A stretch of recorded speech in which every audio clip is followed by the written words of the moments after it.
The opinions expressed by tonight's guest do not represent the opinions or position of Spaced Out Radio, syndicated carriers, or anyone associated with SOR Media.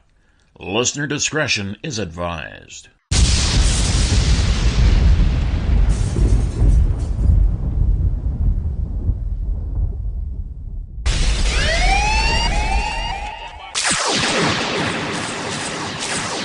Here at Spaced Out Radio, we are about to take you higher.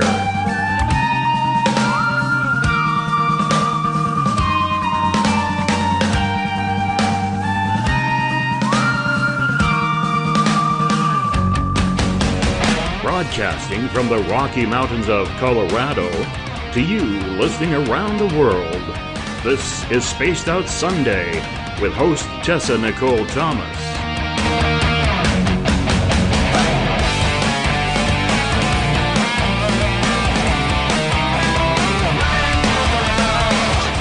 You can follow Tessa on our Facebook page at Spaced Out Radio, on Twitter at Tessa TNT, and you can subscribe to her YouTube channel.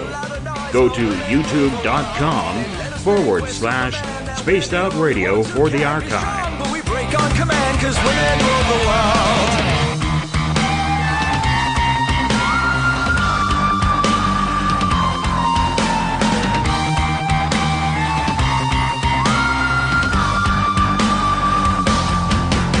Buckle up, space travelers. Let the countdown begin. 9, 8, 7, 6, 5, 4, 3, 2, 1. It's time to go for a ride with host Tessa N Thomas. I'm such a lucky guy, 'cause after all this time, it's like the deeper I go, the deeper I fall.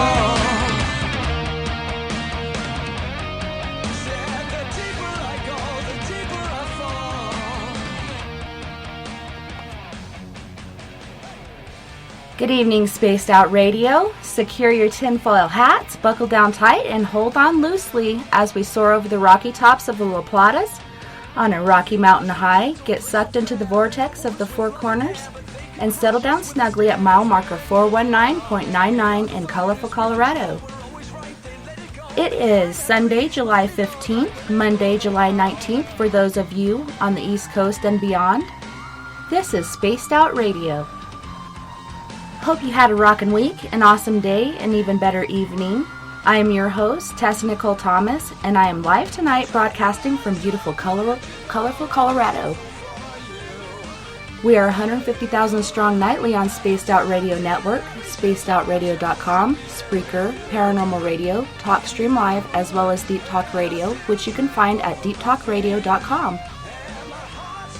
Don't forget to head to our website, spacedoutradio.com, where you can peruse the Spaced Out Radio store and read the encounter online dealing with everything strange, paranormal, and odd. Tonight I have a treat for all you guys and gals out there. Tonight we are getting to know and learning more about Mea Savge. Mea was born in an upside-down world. Her tombstone might read something like, "Try me." Multiple generation psychic abilities stem from both sides of her family. Though she does not prefer the word medium, she is more than comfortable speaking to souls that have passed on. For almost 3 decades, she has made contact with otherworldly entities, both friendly and not quite so. Because of her array of experience, she has a very compassionate ear when it comes to the paranormal. Mea has both learned and grown with her mother, who is also a very gifted psychic. Her experiences range from human spirits to poltergeists to ETs. Her expertise is doubled when she and her mother Kathy are both involved. In addition to the paranormal, she also has a fine-tuned knowledge of astrology to help better understand her clients and their surrounding spirits. Hey Mea, welcome to the show tonight. Hi Tess, good to be back. So happy to be here. Thank you. Yeah, I know it was pretty last minute. We had Deb Shepard back out. She thought I was talking 10 a.m. and not 10 p.m. And she actually has episodes of seizures and such, and so doing that and then getting up the next day early might, exasperate her issues. So I was more than happy to, let her hopefully plan another time out. But, I'm so stoked to have you on here because everybody's like, hey, when are you going to have your team on? And Mea is actually a member of Four Corners Paranormal Investigations, and she is amazing. Woo woo! Woo woo! Mea in the house!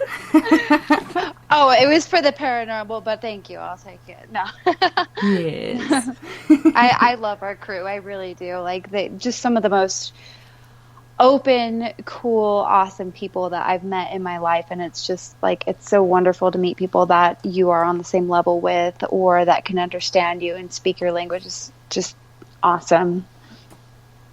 Yeah, it is super cool, and that's why I like Spaced Out Radio so much, because it's a group of like-minded people, and I think the most disturbing topics that we discuss are politics, number one, and sometimes religion, because everybody is so diverse. But just like Four Corners Paranormal Investigations, SOR is my paranormal family, and I just love them to death. And I'm so glad you can be on, and everybody can get to know you and love you too. Aww. Well, okay, so about politics. Yeah. And we're not going to talk about politics, trust me. Let's not talk about politics. No, this is just okay. So I think that if we all unified as one, there would be no need for politics at all. And I mean there's always need for order. But if we weren't so manipulated, then we would all know the order, and we wouldn't be so prone to taking a side. So that's my view on politics, is I don't have a view on politics, because I believe politicians are liars. It's all, a bunch of junk. And so, but I do believe in order, and I do believe in that. But I think that to talk about politics and to talk about that type of thing, really, it's such a fleeting thing in our existence, because it's always, there's always going to be the people in power who are going to try to lie and manipulate you. That's just the way it's been since the dawn of time. That's the way that it will always be, whether it's a monarchy or a democracy or whatever it is. So I agree with you there. So the only time that we have an issue sometimes with our crew is like, people are like, well, I think this way or I think that way. But I think, all these people are aware enough to realize that, taking a side and really truly, believing one side or one point of view is irrelevant. We all need to work together. So that's my view. Well, so I agree. And view. At the end of the show, I always say we're all in this together. Together we can make the world better.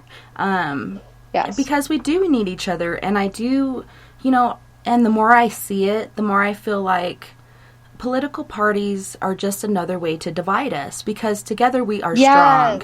And having all these different political parties and everything is just tearing us apart. And they don't 100% agree. Yeah, and they don't even do what they say they're going to do. They're not who they say they are, and it's just so, not cool. Yes. It's so not cool. I totally agree. We don't need to live like we're in the 16th century, and we need, back in like biblical times that, people, they would wait for somebody to take charge and then believe anything that they said. And I think that just our spiritual development since then has increased to the point where, we know right from wrong. We know bad and good, and we don't need somebody to tell us, in between, like what's right, what's wrong, this or that. We're all individuals. We all have our own beliefs. And what politics does is just what you said. It divides us completely. I cannot commit to either side of the spectrum. And most people will say the same. They will say they will agree with most of it, but there's always that one thing that they disagree with. And that's just the way that it is. Anyway, that was it. somewhere. That is all. That is 100% it. You know, it's so blinding, all of this, and it's so causing the biggest division right now I've ever seen. You know, and I'm young. You know, there's people in their 50s and 60s that have seen a heck of a lot more than we have, and older than that even. But still, you can ask somebody in their 80s, and they will tell you the same thing. They have never seen such a divided country, you know, or a divided world, really. Yeah, it is really crazy, like how crazy and haywire it's gone. Like, as soon as you say Not one since the Civil political War. name, yeah, one political name or the other, like feathers are ruffled and people are ready to chop each other's heads off, and I'm like, come on, you know. I don't know. There are so many things that I'd like to say, but I know, you know, there's believers on one realm or the other, so I'm just going to be quiet about my political preference and what I think about the Angry Orange. But well, mine is like, I don't have one. I don't have one, period. I don't have one. I don't trust any of them, and I don't trust a lot of stuff. But I will say, the one thing that I will say is we do live, if you really look at it, we do live in a great country. In a beautiful country, you know, and you know, and even our surrounding countries, there are so many beautiful places and beautiful things that we need not worry about, you know, people's just personal beliefs on something, and it should never divide us as human beings, I don't think. No, it shouldn't. And you know, I've said I hate our government, and you know, people are like, well, then get the F out, you know, it works both ways.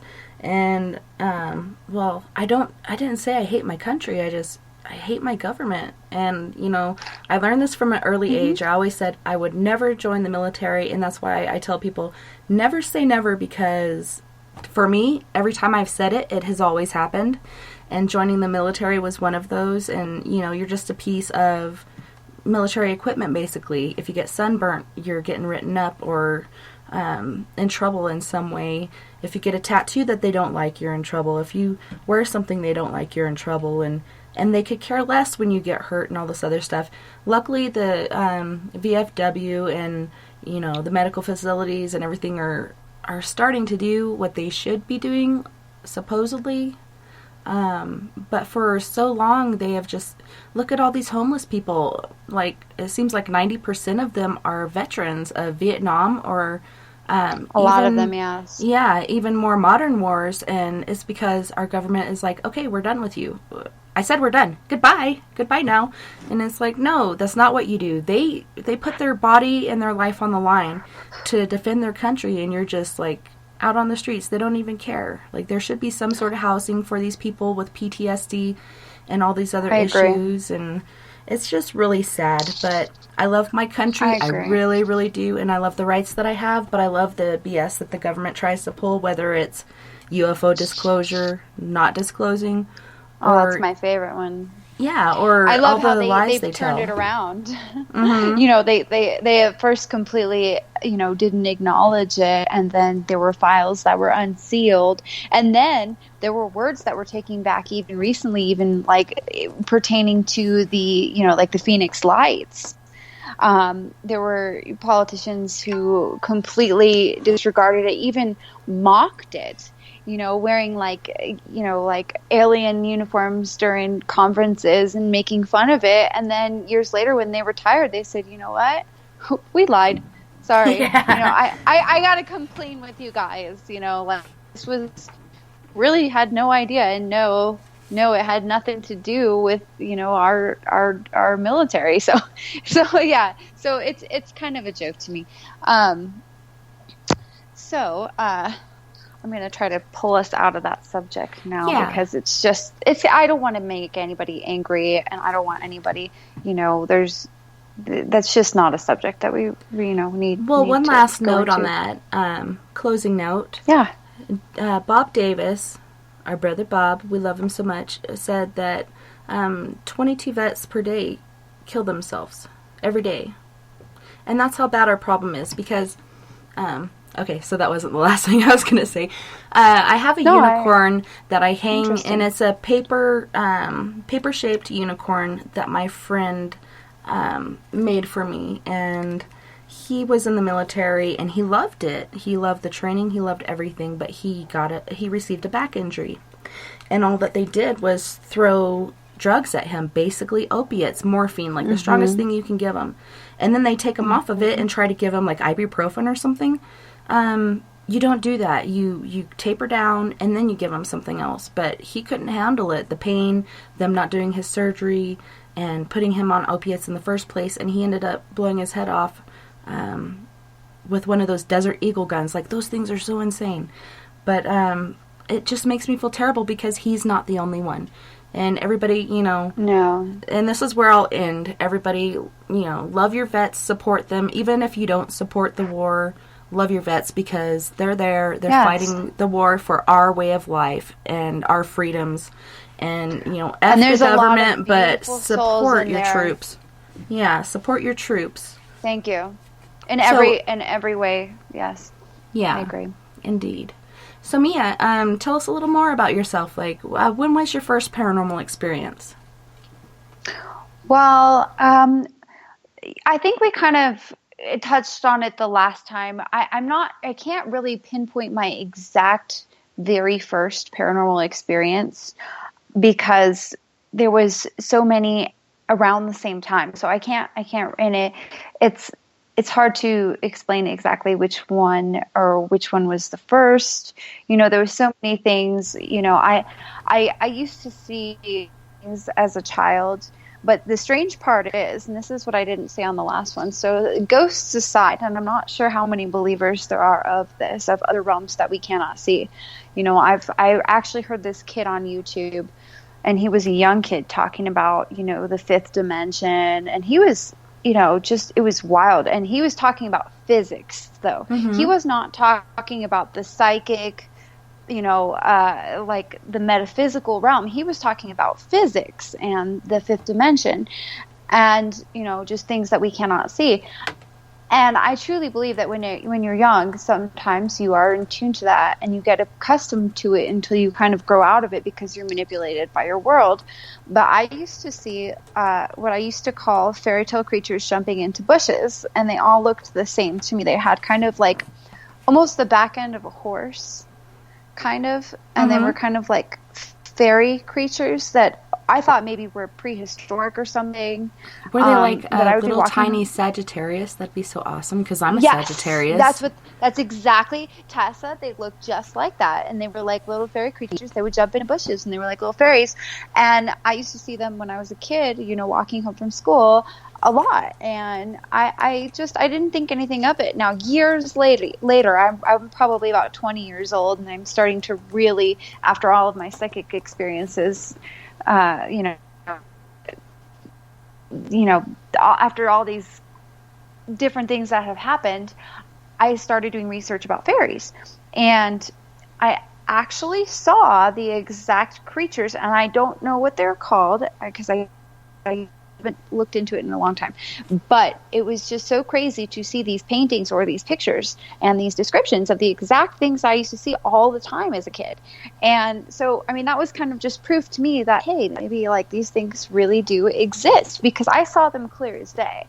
And, I wasn't a young kid either, but this was something that I remembered. And of course, being young, you think you're crazy, or, I was at the age where it was like, I would have been considered crazy. So I wasn't like 5, I was like 12, when I really started seeing them quite often. But the weird thing is it was in the same spot. I didn't see them in my house. I didn't see them at other people's houses. I didn't see them anywhere, but this particular field, I would see them all the time. So maybe that was just a really high activity place for them. It makes me wonder if there was like a vortex or a portal in that area. Oh, it was near South Mountain. So I 100% believe that, because that's about the path of the Phoenix Lights and stuff like that. So I think there was a portal right in this field, and they built nothing there for years. I think to this day it's still a giant abandoned weird field that was on a reservation. And so I think it has something to do with the fact that it was a reservation, or is a reservation, that they still kind of left it, or maybe it was just weird. But it was just insane to see the exact same creatures that somebody else had painted colored and labeled and described. And they actually described their personalities and that they were an actual entity. And, at that time, I was old enough to not be, like a child or a baby. I was old enough to know and see them repetitively in that same spot. So I can say, like, it's not just about, like, seeing ghosts or your family members, because they are there with you.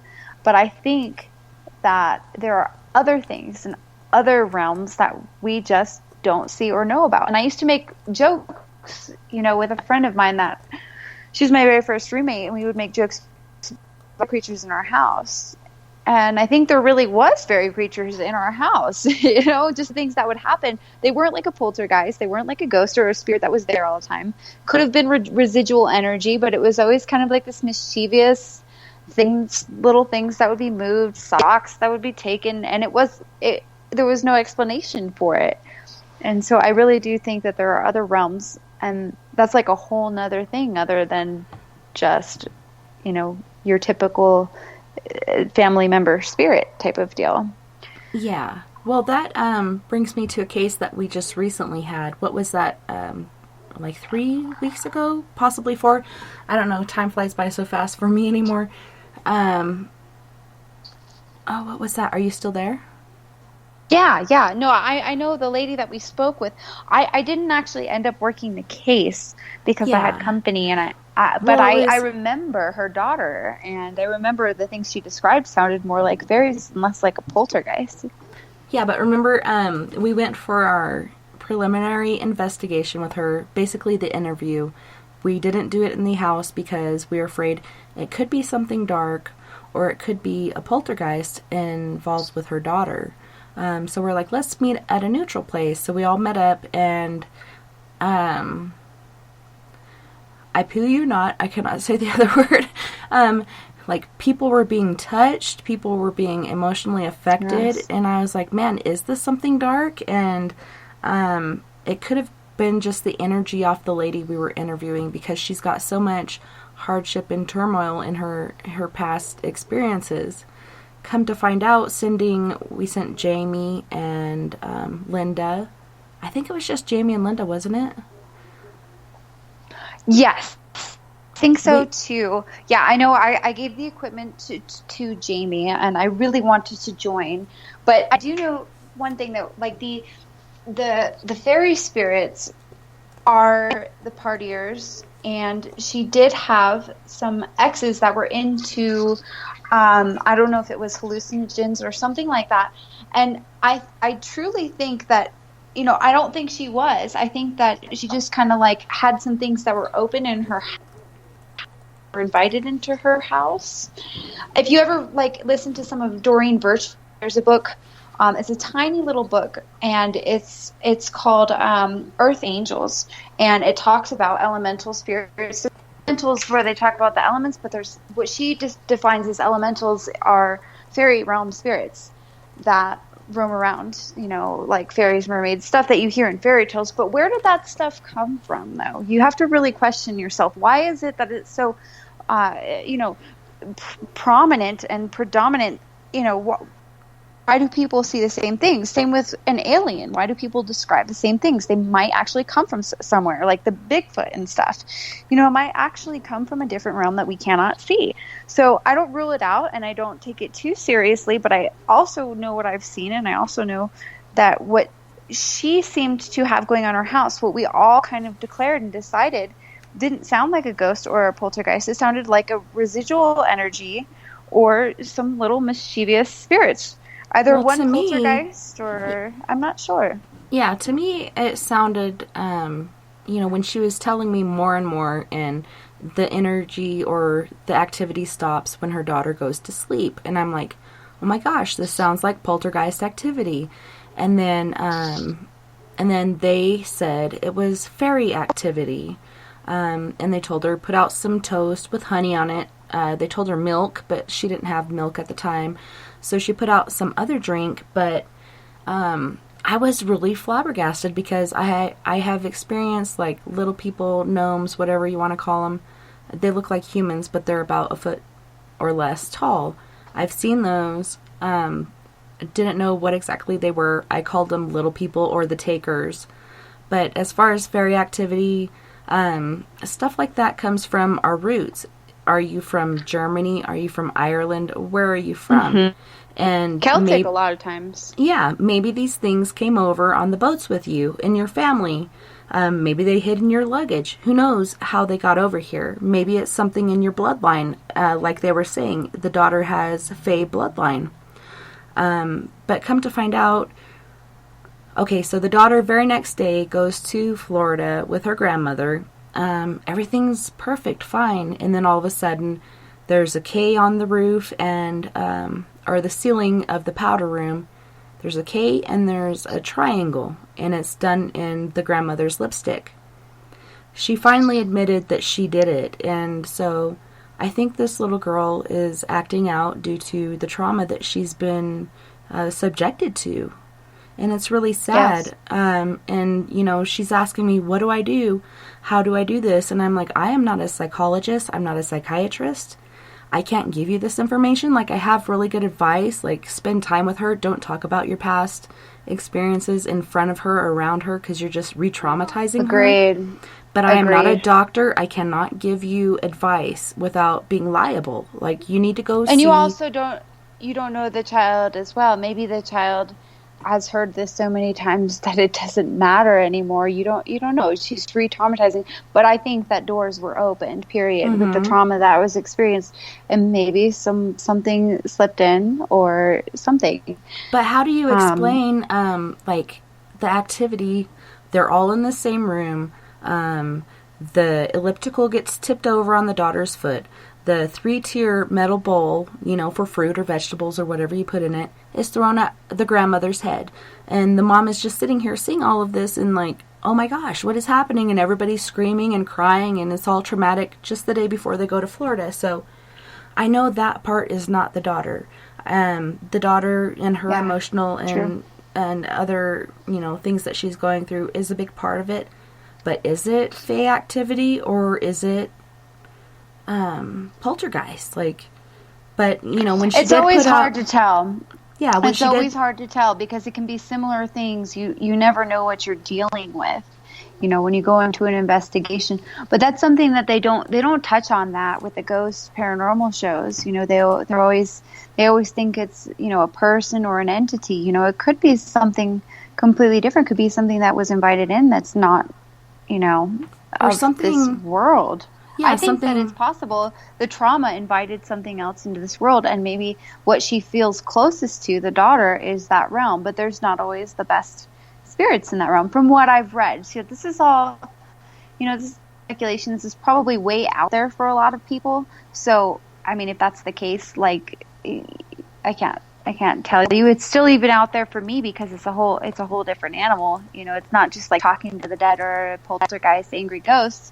It's like something that people don't really know. And if you tell them that you've seen fairies, they think you're crazy. So it's hard. It's really hard to touch on what was going on in their house. But well, that's why I'm grateful. We all felt it. We all felt it. That's all I know.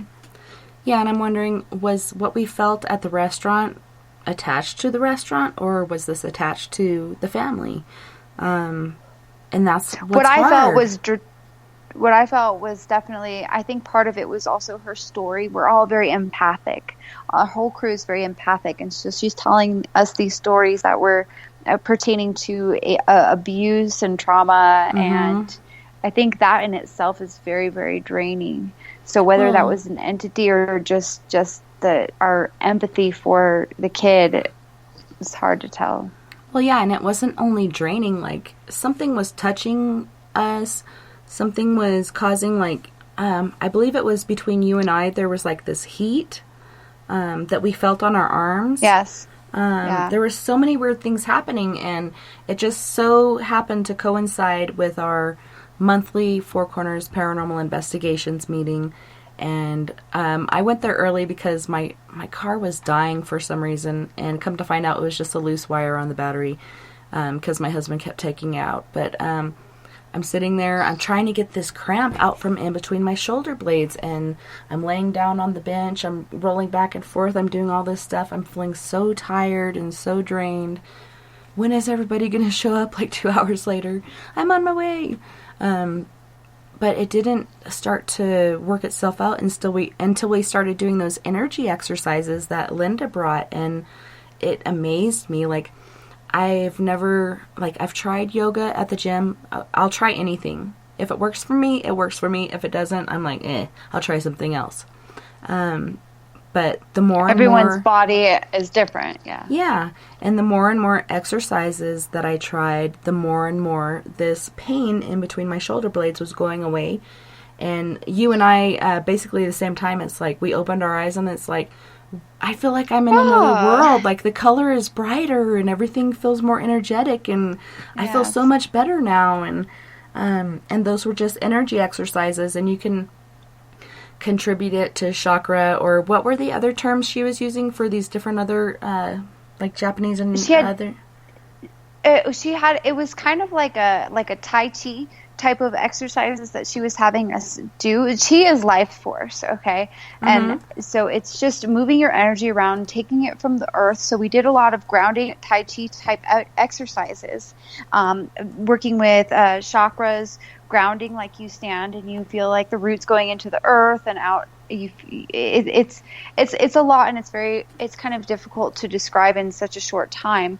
But we were all feeling very, very disoriented from this meeting from this woman, this preliminary meeting, and at the end of the day we had a meeting to do grounding exercises the very same day, and I almost didn't show up because I was so this woman and from the trauma, and I felt so bad for the child in the house, and I'm very sensitive, obviously, and we all are, and so when we went to our grounding meeting, it really, really, really did help. And a lot of it was Tai Chi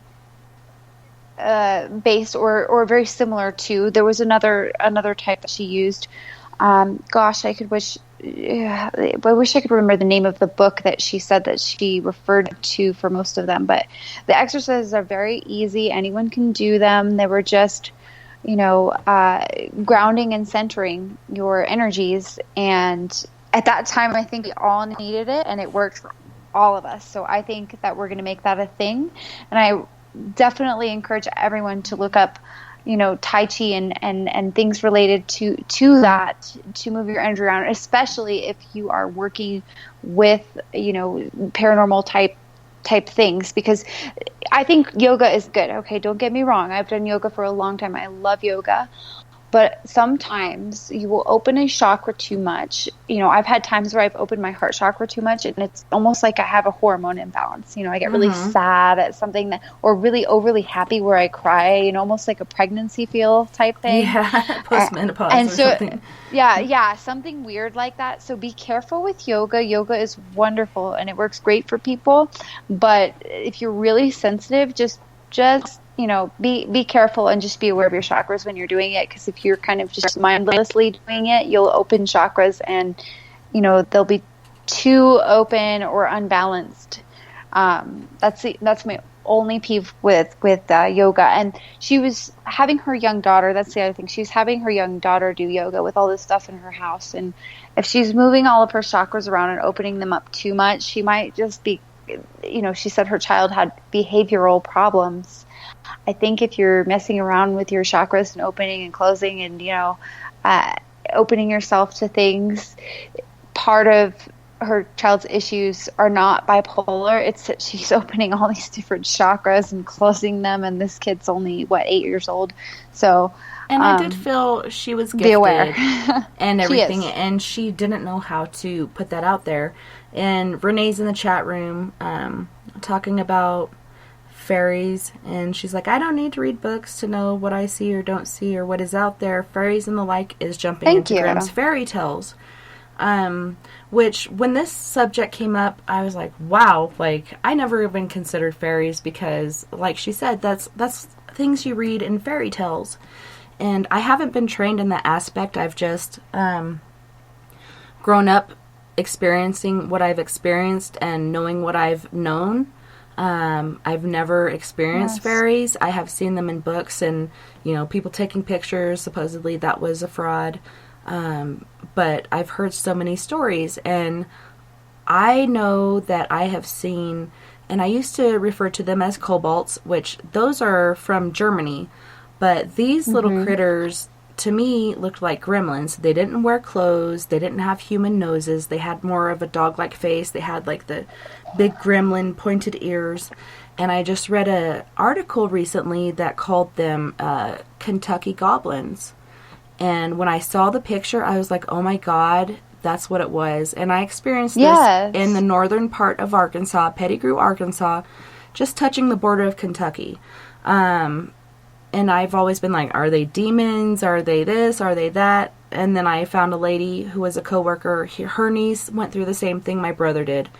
These things chased my brother all throughout the house, into the kitchen, out of the kitchen. We had this little tiny inch-tall step in the kitchen going into the where the wood stove and everything was, all the cooking things like the baking powder, flour, all the other dried goods. And he'd always trip on that, and he'd scramble, and he'd get away.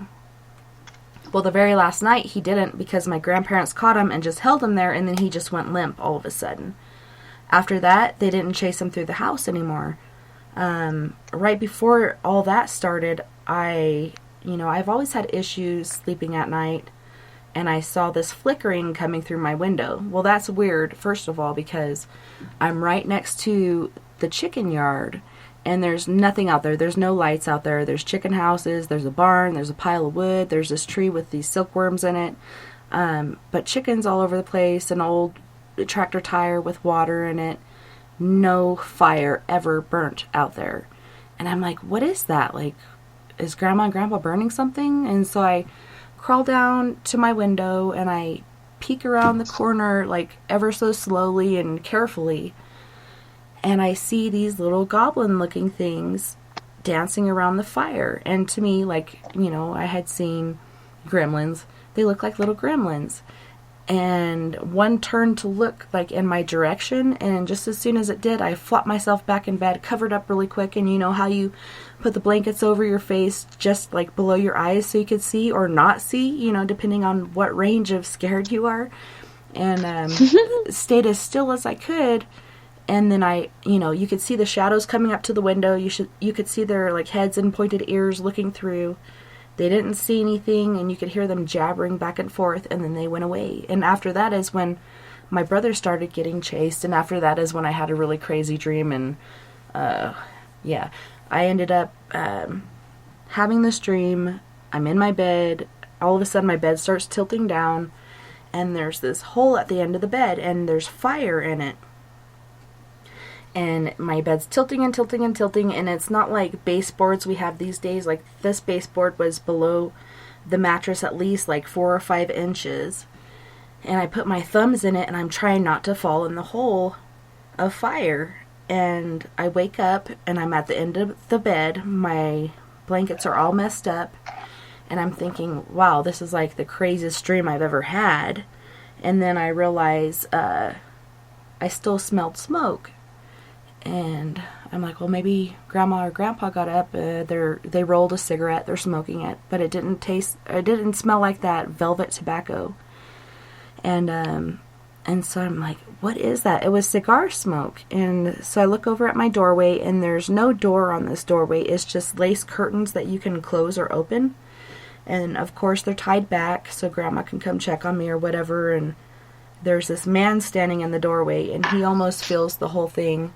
There's probably like 5 or 6 inches until, you know, the doorway is completely filled, and he takes a puff off of his cigar, and at that point, when the cherry, like, brightens up because he's hitting the cigar, you could see his facial features, you could see his chest area, and he was like the most gorgeous, handsome man I had ever seen.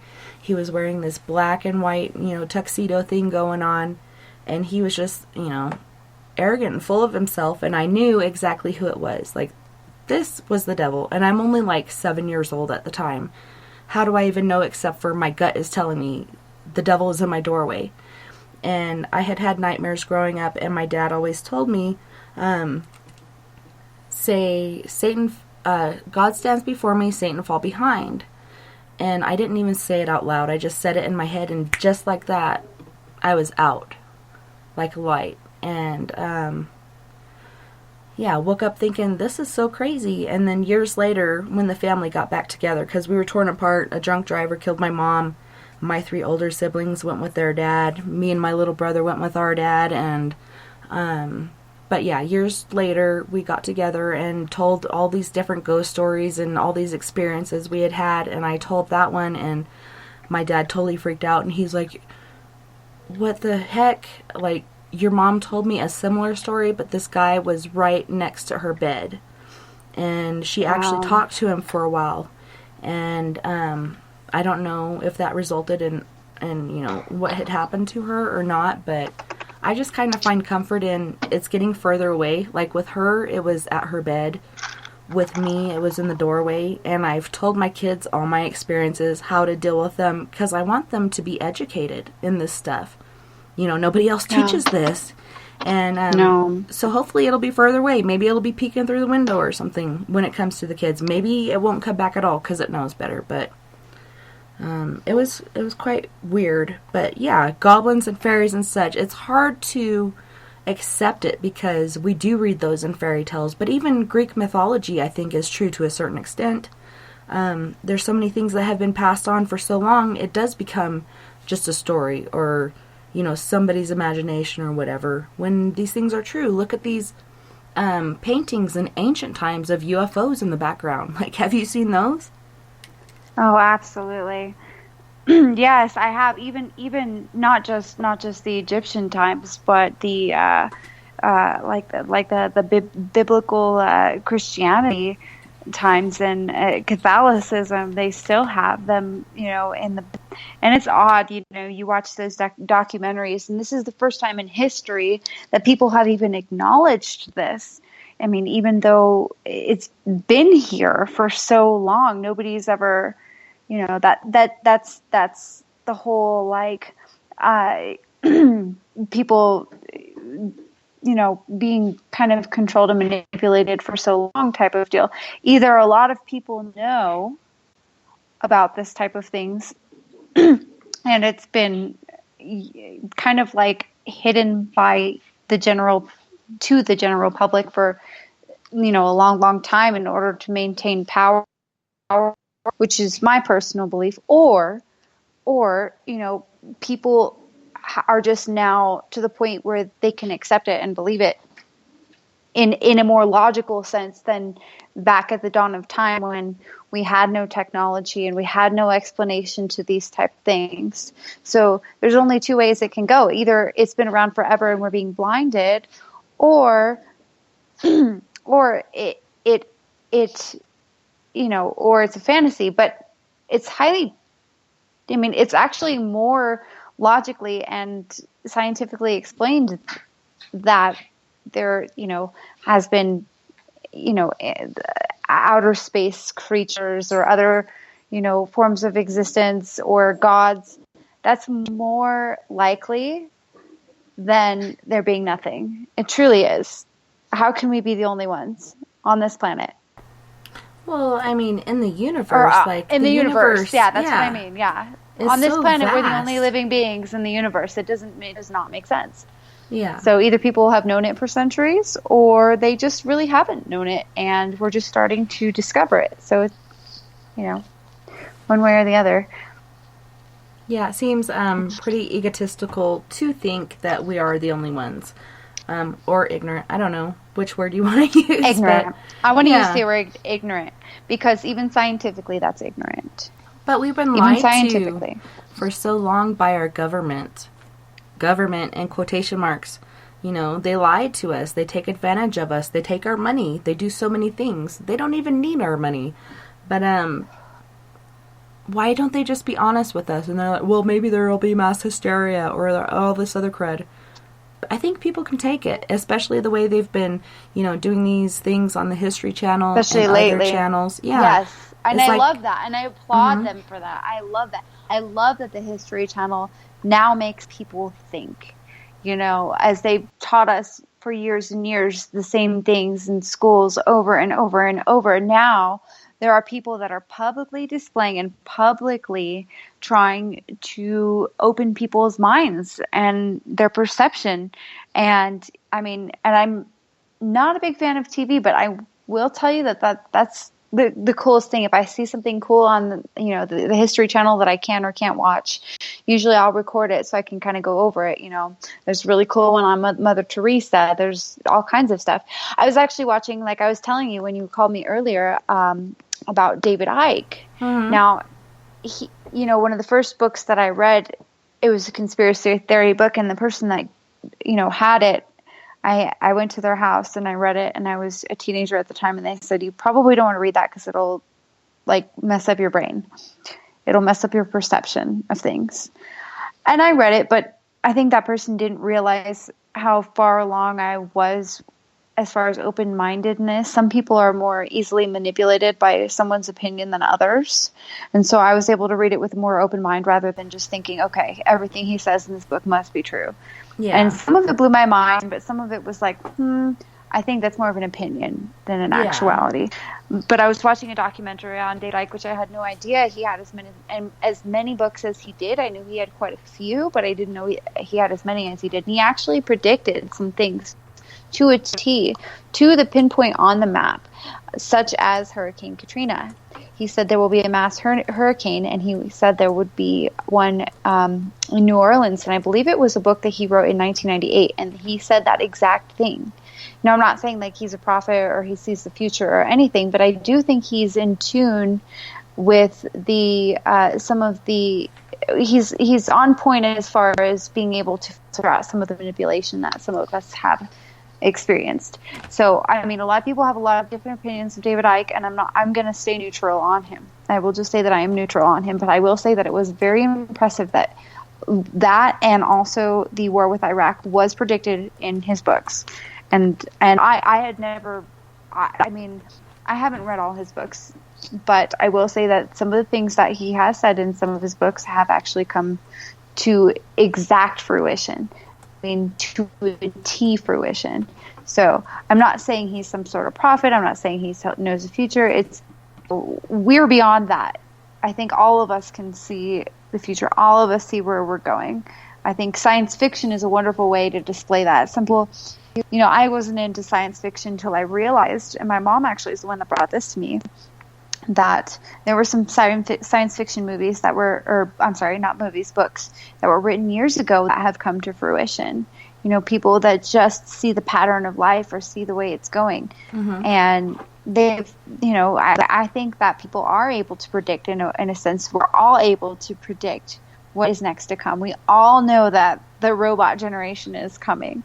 And if you say that you don't, then, that would be a lie. We can all see this is coming. I'm not saying that it's going to be, like they're going to take over the world or anything. I'm saying it's already happening. The cyber stuff is already happening. We already have these, like, practically human robots that are, people are so impressed by, but we're so beyond that they don't even show you what we're capable of.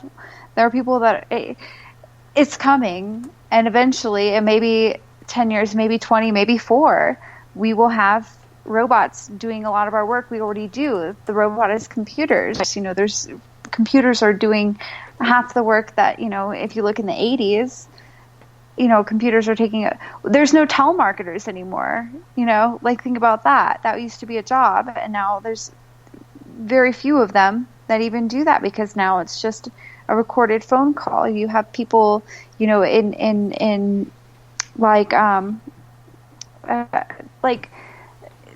it's just, there's so many things that our computers are doing that people used to do, and it's just going to increase and increase and increase. And so eventually there will be robots that will be, self-driving cars. That's going to be like the next thing. They're all going to be self-driving, for the most part. It hasn't worked out too good so far.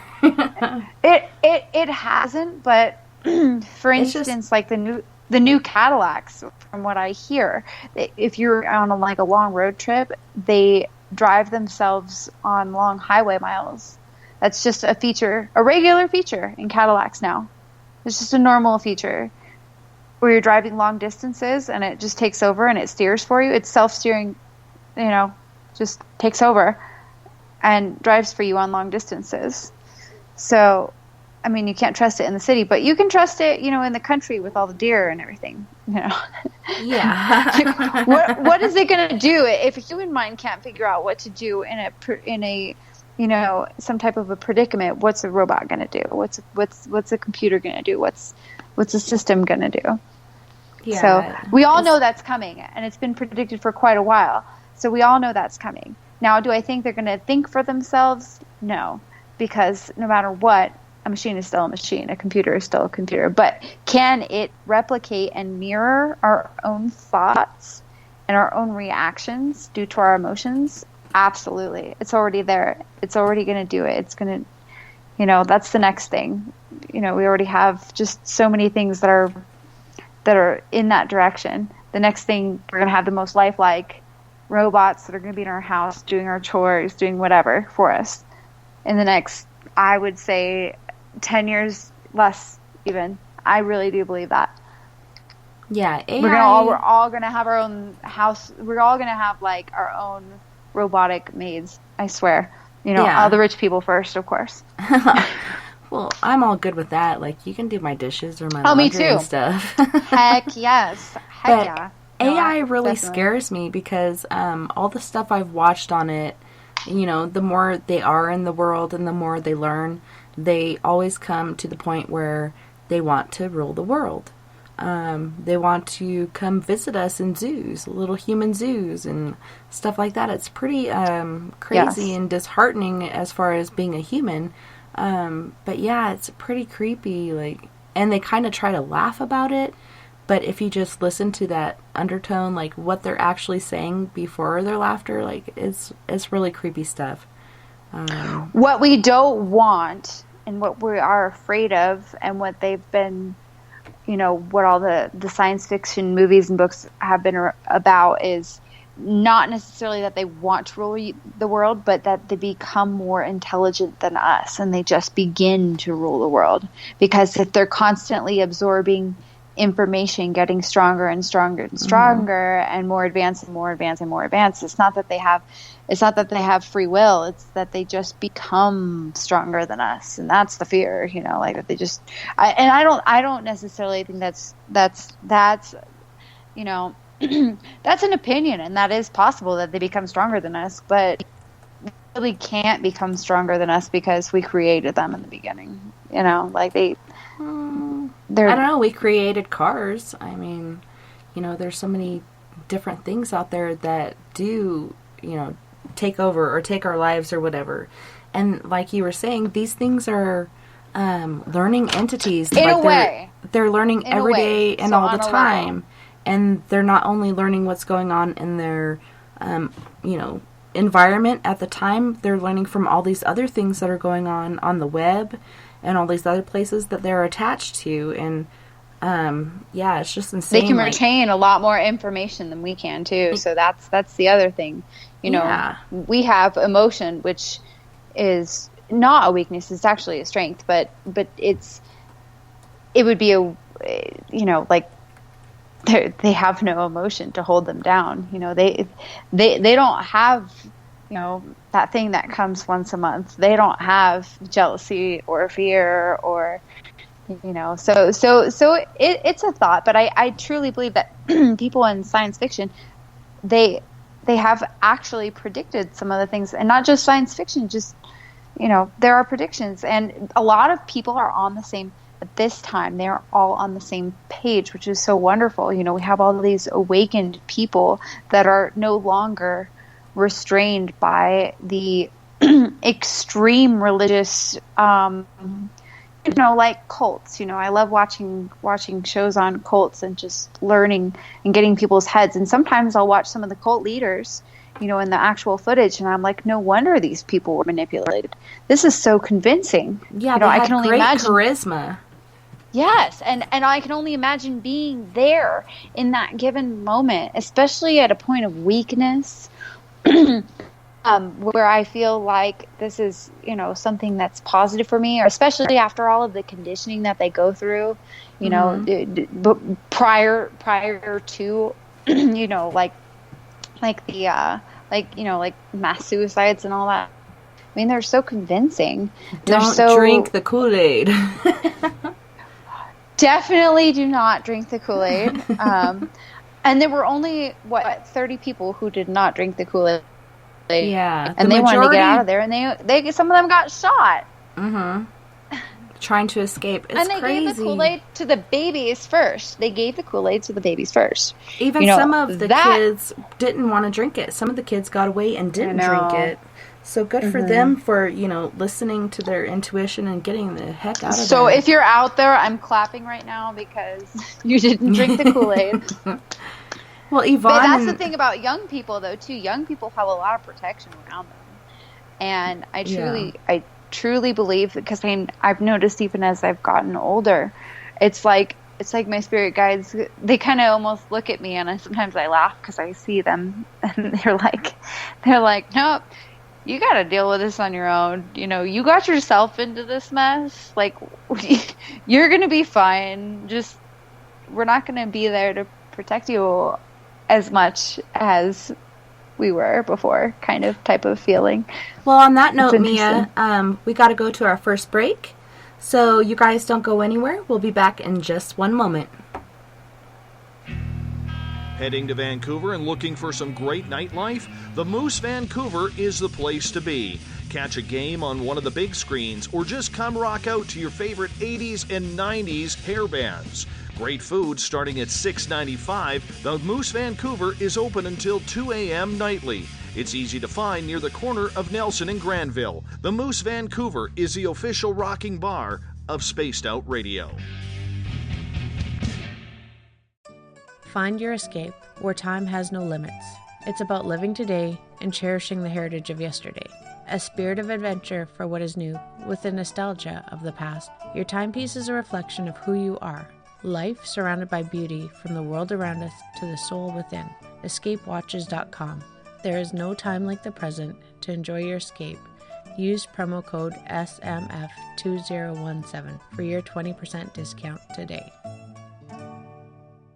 Coming September 28th to the 30th, it's our first annual Caribou Paracon, put on by Spaced Out Radio and the Canadian Society of Questers. 3 days of paranormal, supernatural, and spiritual knowledge in the beautiful 108 Mile Ranch, British Columbia. Tickets are $150 Canadian for the event, being held at the Spruce Hills Resort and Spa. Come watch our featured speaker, Grant Cameron, along with Lorian Fenton, David Weatherly, Ross Allison, and more. The Caribou Paracon, celebrating everything paranormal. Are you tired of being blocked, shadow banned, or placed in jail for simply posting your thoughts on social media? Social Media Freedom can take care of that for you. Social Media Freedom is the newest and one of the best free new apps that allows you the freedom to post what you want, when you want. It takes seconds to download from your app store. Come join the tribe at Social Media Freedom. It's time to set yourself free. Are you intrigued by Paranormal Talk Radio? You'll love the new Paranormal Radio app from TalkStream Live.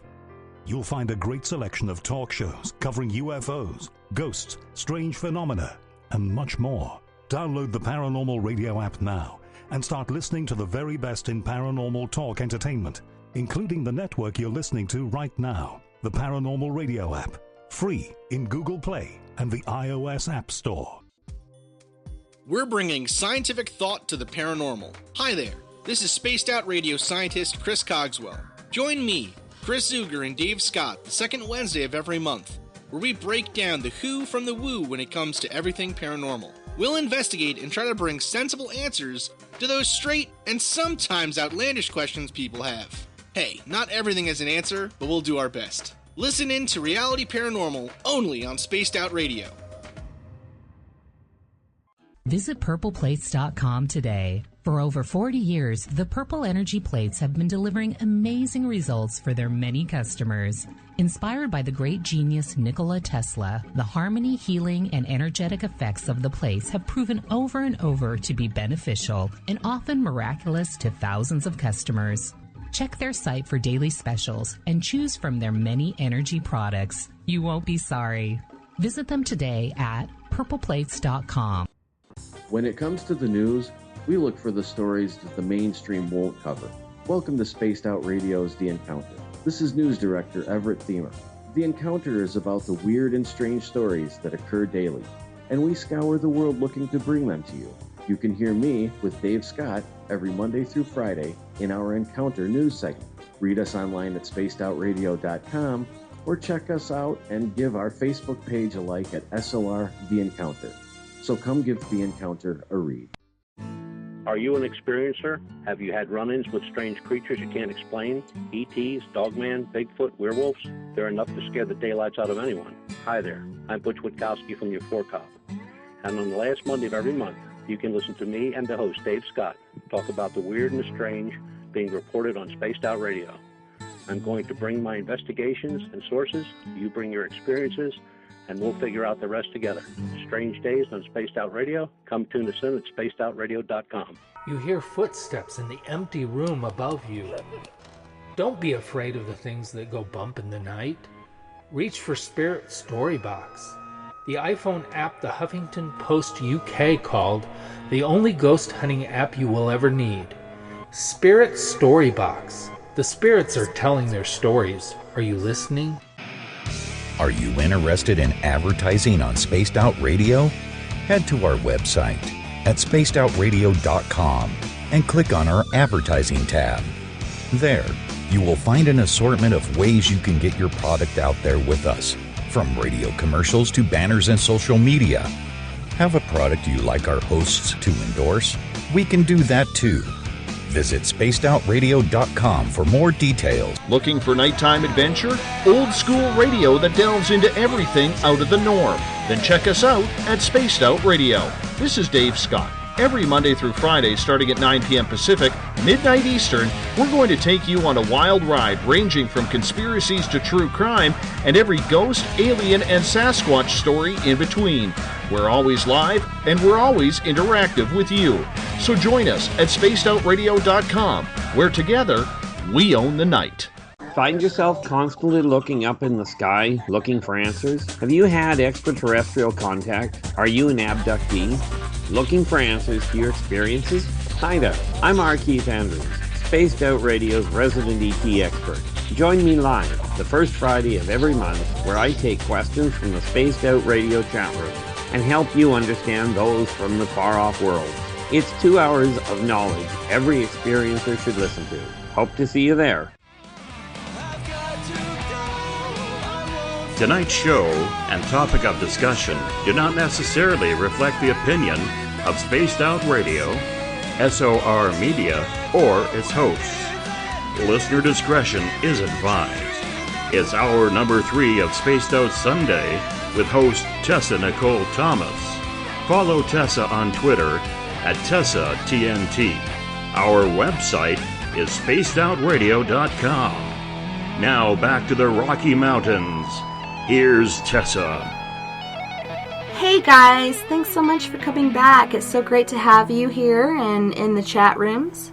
Tonight we are speaking with Mea Savge. She is a psychic medium. She doesn't like to be tagged or titled, but she is amazing.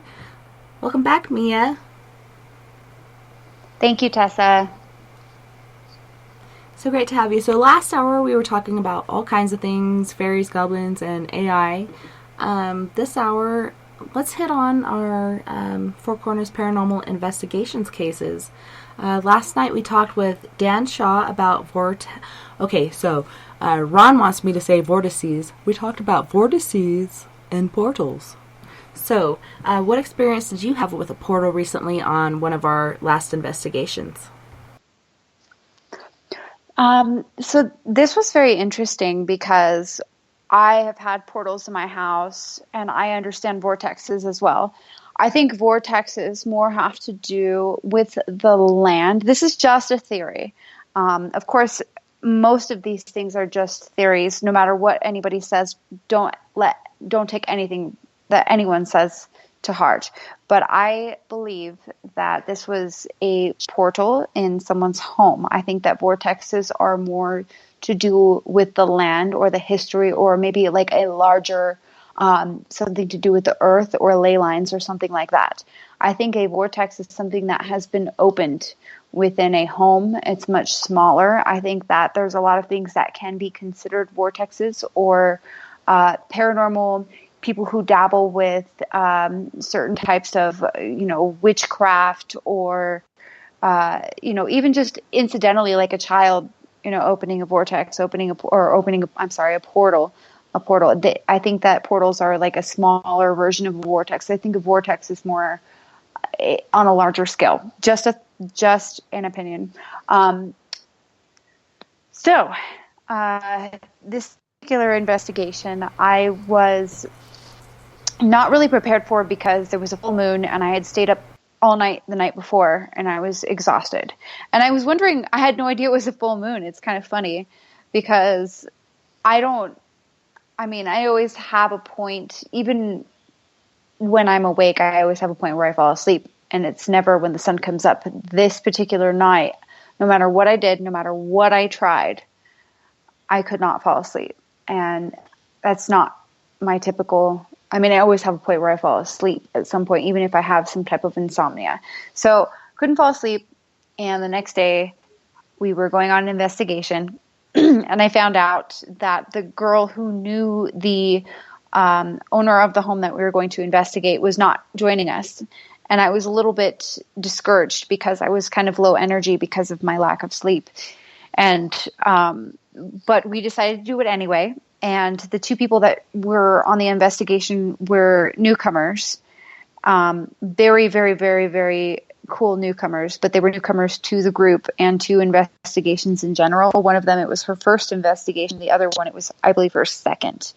And so I and in addition to that, I had Tessa's equipment, and she's amazing. She has wonderful equipment, but I'm not familiar with some of it. So I just did not want to seem unprofessional because that's not my scope of practice. Is not the techie side. So and it's better to do what you know. Yeah. Yes. Yeah. So my part in the investigations is not usually like the equipment person. I have a couple of things that I use that I'm familiar with, but that's not my scope of practice. So I had the equipment and I'm like, oh no, almost like I wanted somebody else to be like, someone else needs to lead the investigation. Tess is a wonderful leader, a wonderful negotiator. She's very intuitive. She's very good at what she does, and she's very good at being the head of the investigations. And the other second in command, who knew this particular person, did not show up, and so I thought she was going to. I guess maybe she wasn't going to in the beginning. That was Jamie, right? Jamie. She had to go to a doctor's appointment with her mom. Yes. Yes. And so she said maybe not. And I thought she was going to show up. And I was, at that point, very discouraged because I felt like because these two were kind of new to the investigation, even though they're not new to the paranormal by any means, they were kind of new to investigation. So I felt like I kind of had to, for lack of a better word, take charge in a way. And so I'm like, oh no, I'm totally not equipped for this. And also I'm going into, when you're low energy, you should not do paranormal investigations. I agree just letting you know. It compromises or you. Anything. And not only you, but the client and your teammates. Mm-hmm. Exactly. But actually being with them gave me kind of an energy, and the three of us, it was an hour and a half or an hour and 20-minute drive to this particular site. Being with them gave me the energy that I needed, but it was like we all connected that night. Whatever the moon was, whatever the astrology was for that night, we all connected. So we got there finally, even though we were all kind of hesitant at that time just because of the circumstances. We got there and, nobody was home, and we had to wait for a little bit. And we were all feeling very, very strange energy. We actually went to the house next door, and the guy was extremely rude. And I'm like, oh my goodness, this is a disaster. It was actually in a trailer park, which is even more, frightening. Just because it's unfamiliar. It was an older place. But when she got home, it turns out she was extremely intuitive, and she has genetic psychic medium abilities. Her grandma's a gypsy, that type of deal, from Spain. And, I kind of knew a little bit of the background, but that was about it.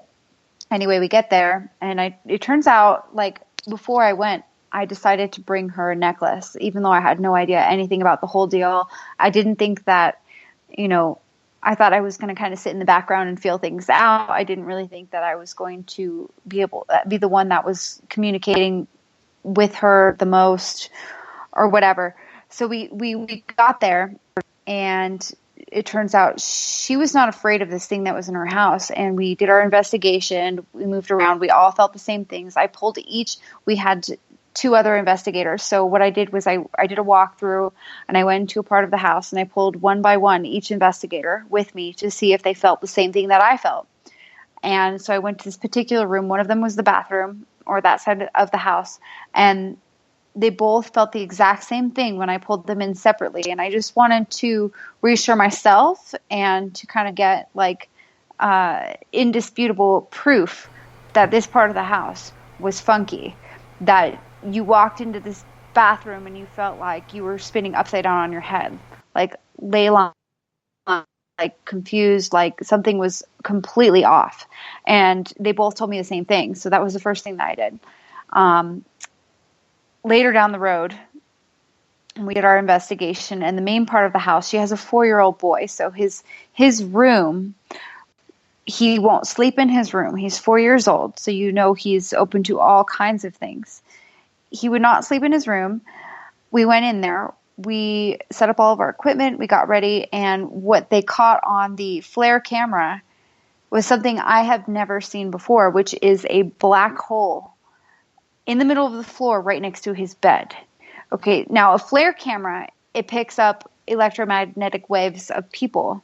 Okay, so you see different colors of entities, of people, anything that puts off an energy. Yeah, I have and it's never also seen like temperatures as well. Temperatures. Yeah. Temperatures. Yes.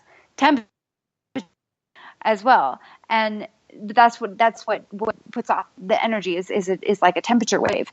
So usually it comes up red or blue or green. Usually red or green or yellow. Yellowish, orangish, something warm, something that puts off heat.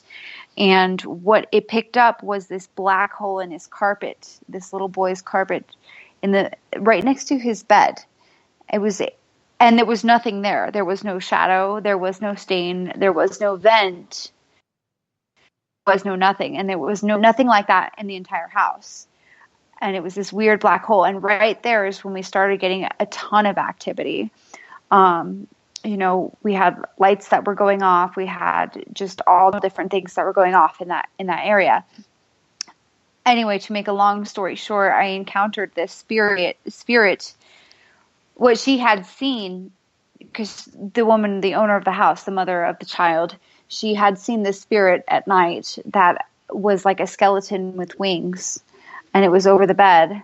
And it was kind of like a very negative thing that didn't sound like a ghost or a poltergeist or anything to me.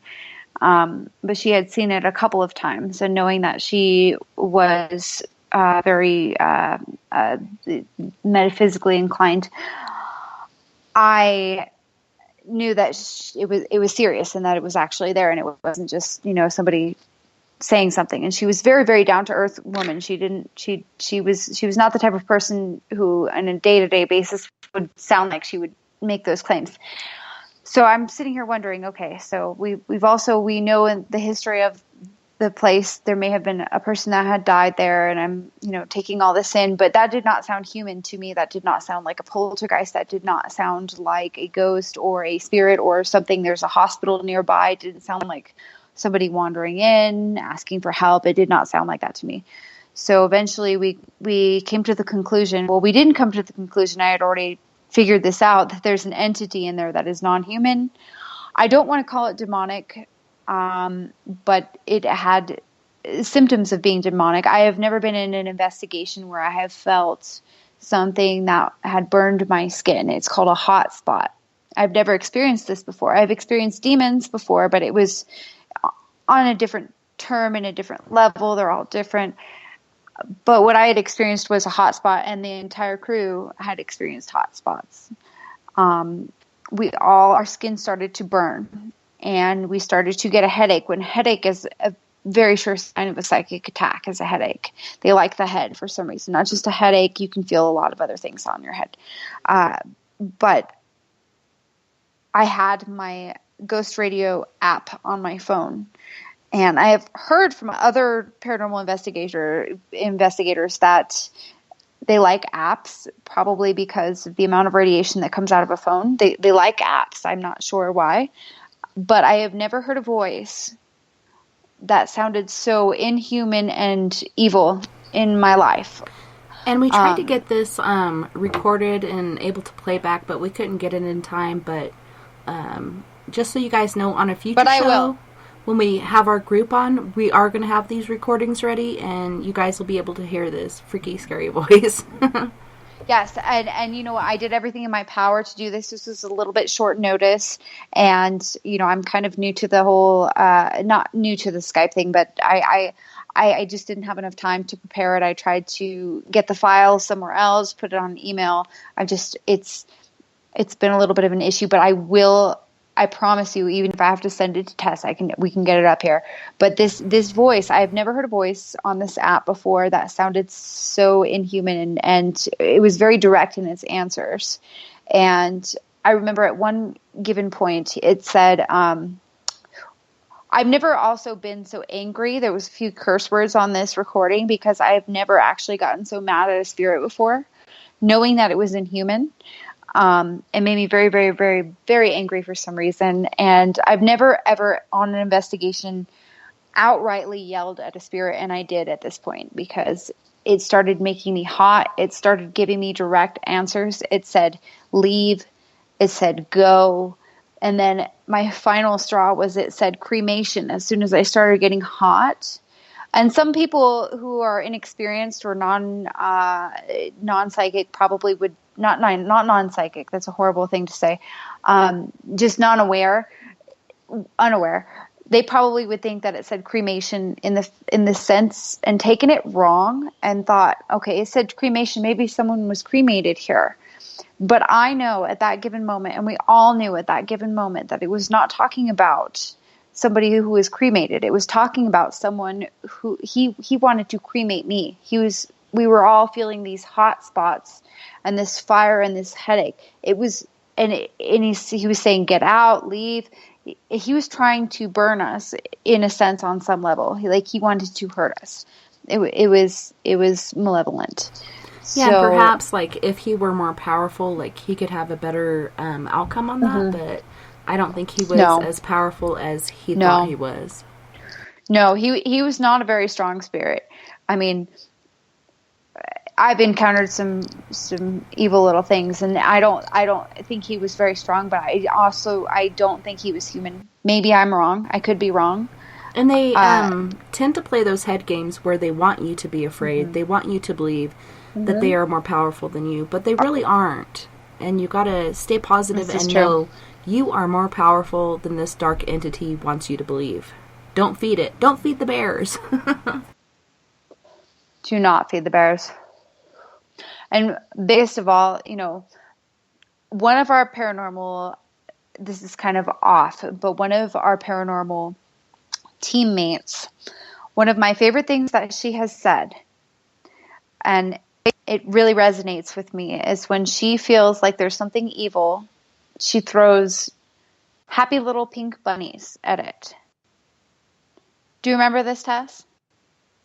Yeah, that was Linda, and she came through shortly after I got involved with Forest Moon Paranormal, and she's like, I know how to do astral stuff, and When there's negative things involved, then I'll throw little happy pink bunnies at them, and they really hate it. Like any love and light, they hate. They don't like it at all. Yes. And I think a lot of it has to do with your mood. So when you throw happy little pink bunnies at it, it makes you laugh. You laugh. You're happy. And its goal is to make you unhappy. So that's the secret that I probably shouldn't disclose. But the secret that I shouldn't probably disclose just means that she's doing something that makes her happy and makes her laugh and makes her feel powerful all at the same time. And if you come up with your own little trick to combat against something negative, a lot of people want to fight fire with fire, and sometimes that's not the best idea. Sometimes you have to do that. But in this case, this was a very weak entity, so what I had to do was a little bit more on the angry side. And I didn't tell it to leave. And we all felt this burning, and it said cremation right after it told me to leave and go. And I've never heard a voice like this on this radio before. And just everything was all synchronized. Everyone felt it at the same time. There's no denying that it was true and that it was happening. And eventually it went away. I got angry with it. It went away. I think, honestly, the people that I was with, we all had enough power between us to combat it where I felt comfortable enough to say that. And I think that's what she needed, because the owner of the house is very powerful herself. She wasn't afraid of this entity. She just knew it was there and she needed some extra help. So we came in, and it became more of a cleansing rather than an investigation. And it left. We actually caught on the flare cam that same black hole, portal, if you will. We actually caught it closing. As we were closing it, doing what we did with our oils and with our other things, we actually caught it closing and disintegrating on the camera as we did it. And there is absolutely no explanation scientifically. I always like to think, logically, there was no explanation for it other than the fact that we closed the portal. And I told her, I said, if you have any other activity that's high, do not hesitate to contact me. And I gave her a necklace with a certain type of gemstone on it, and it was the one she needed. And I haven't heard back from her. I said, please, if it gets worse, tell me. And the most fulfilling part of the investigation was that her son came home, her 4-year-old son, and he's terrified to sleep in that room. But after we closed the portal, he was so tired, and when he got home, I'm sure he came home a little bit late because of the investigation. His dad probably had him out somewhere to kind of distance himself, and he had no hesitation. In fact, he drew himself towards his own bedroom, and his mom almost got teary-eyed. She was just like, oh my gosh, and everybody in the whole group was like, everything feels so much lighter. It was like, it turned out to be less of an investigation and more of a cleansing. But I will say it was probably, to this day, the most powerful and most fulfilling investigation that we've gone on, that I've gone on, that we've gone on, as a team. So. Yeah, and it was amazing, and I hated that I missed out on it, but like I said, I've been doing the radio show, so I'm hoping to get some things on weekdays. But can you tell our listeners what oils you use? Because you had actually brought those to our meeting when we were all so tired and drained, and they actually did help, just smelling them and applying them to the body, as well as yes. What kind of stone you gave our client? Okay, so I think everybody, just like our chakras, are all different. Okay, so our chakras are all imbalanced in some way, or they're all imbalanced, say you're perfect, everything's in balance, who knows. But generally speaking, we are all different, and our chakras are all open differently, and our lives are all different. So, but I will say that the oils that have helped me personally, ylang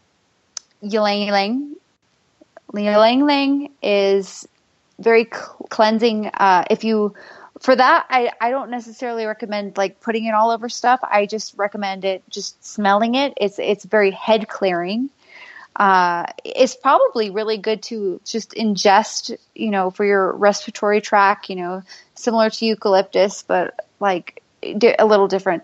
And you smell it. My mom has told me this for years. You just smell it, and it kind of just clears your mind a little bit. The oil that I used to close that, what I presume to be a portal, was sage. And a lot of people tell you to burn sage and it helps, and I don't dispute that at all. I think that sage probably does have, a cleansing power, but when you're in need of something a little more concentrated and serious, sage oil, if you have something bad in your house on your aura, and it's so funny because I've never heard this before. My spirit guides told me once sage oil, and I doused myself in it, and it eliminated all negative activity that was going around at that time.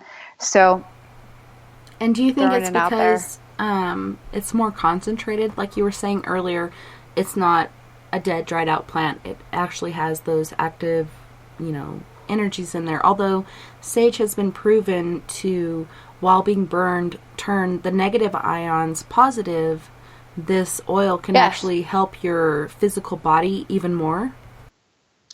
I would really like a scientific explanation of that, and I do know that about sage, burning sage. Yes, all I know is it worked for me, and I would recommend it to somebody who's having issues, and whoever. I really hope I feel right now that somebody needs that right now. I've just got this really like overwhelming feeling that someone needs that. So get some sage oil and put it on the corners of your mirrors, put it on the corners of your house, and maybe put a little on your head, possibly if you can. Sorry, I dropped my headphone. If you can also put it on your head, and wherever you feel like it's affecting you. If it's your house, put it in the corners of your house and the corners of your mirrors. And then if it's affecting your body, then I would say put it towards the head and the face, the head. And then if you bathe in it, that will work also. I just got a really weird feeling that someone needed to hear that. Sorry. I just got overwhelming, whew, that was wild. Yeah.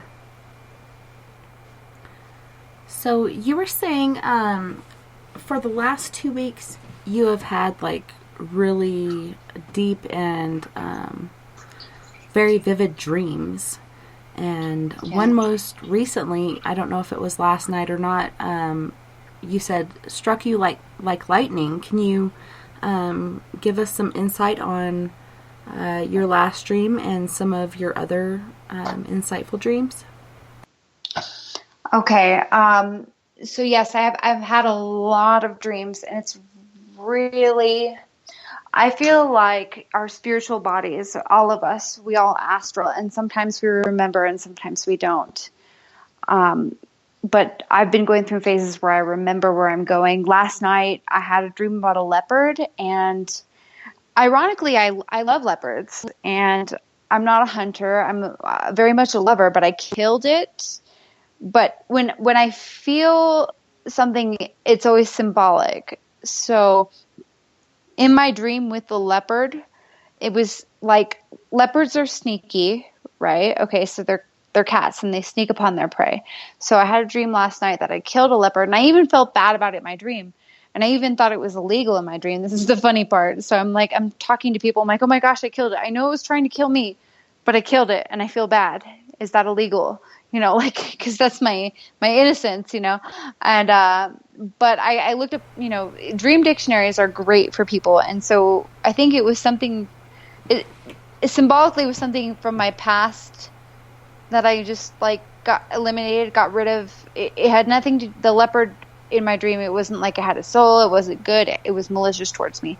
Anyway, that was a dream. If that means anything to anyone, a leopard, spotted leopard, you were prey, killing something and feeling bad about it. I mean, I'm not condoning murderers out there or anything. Okay.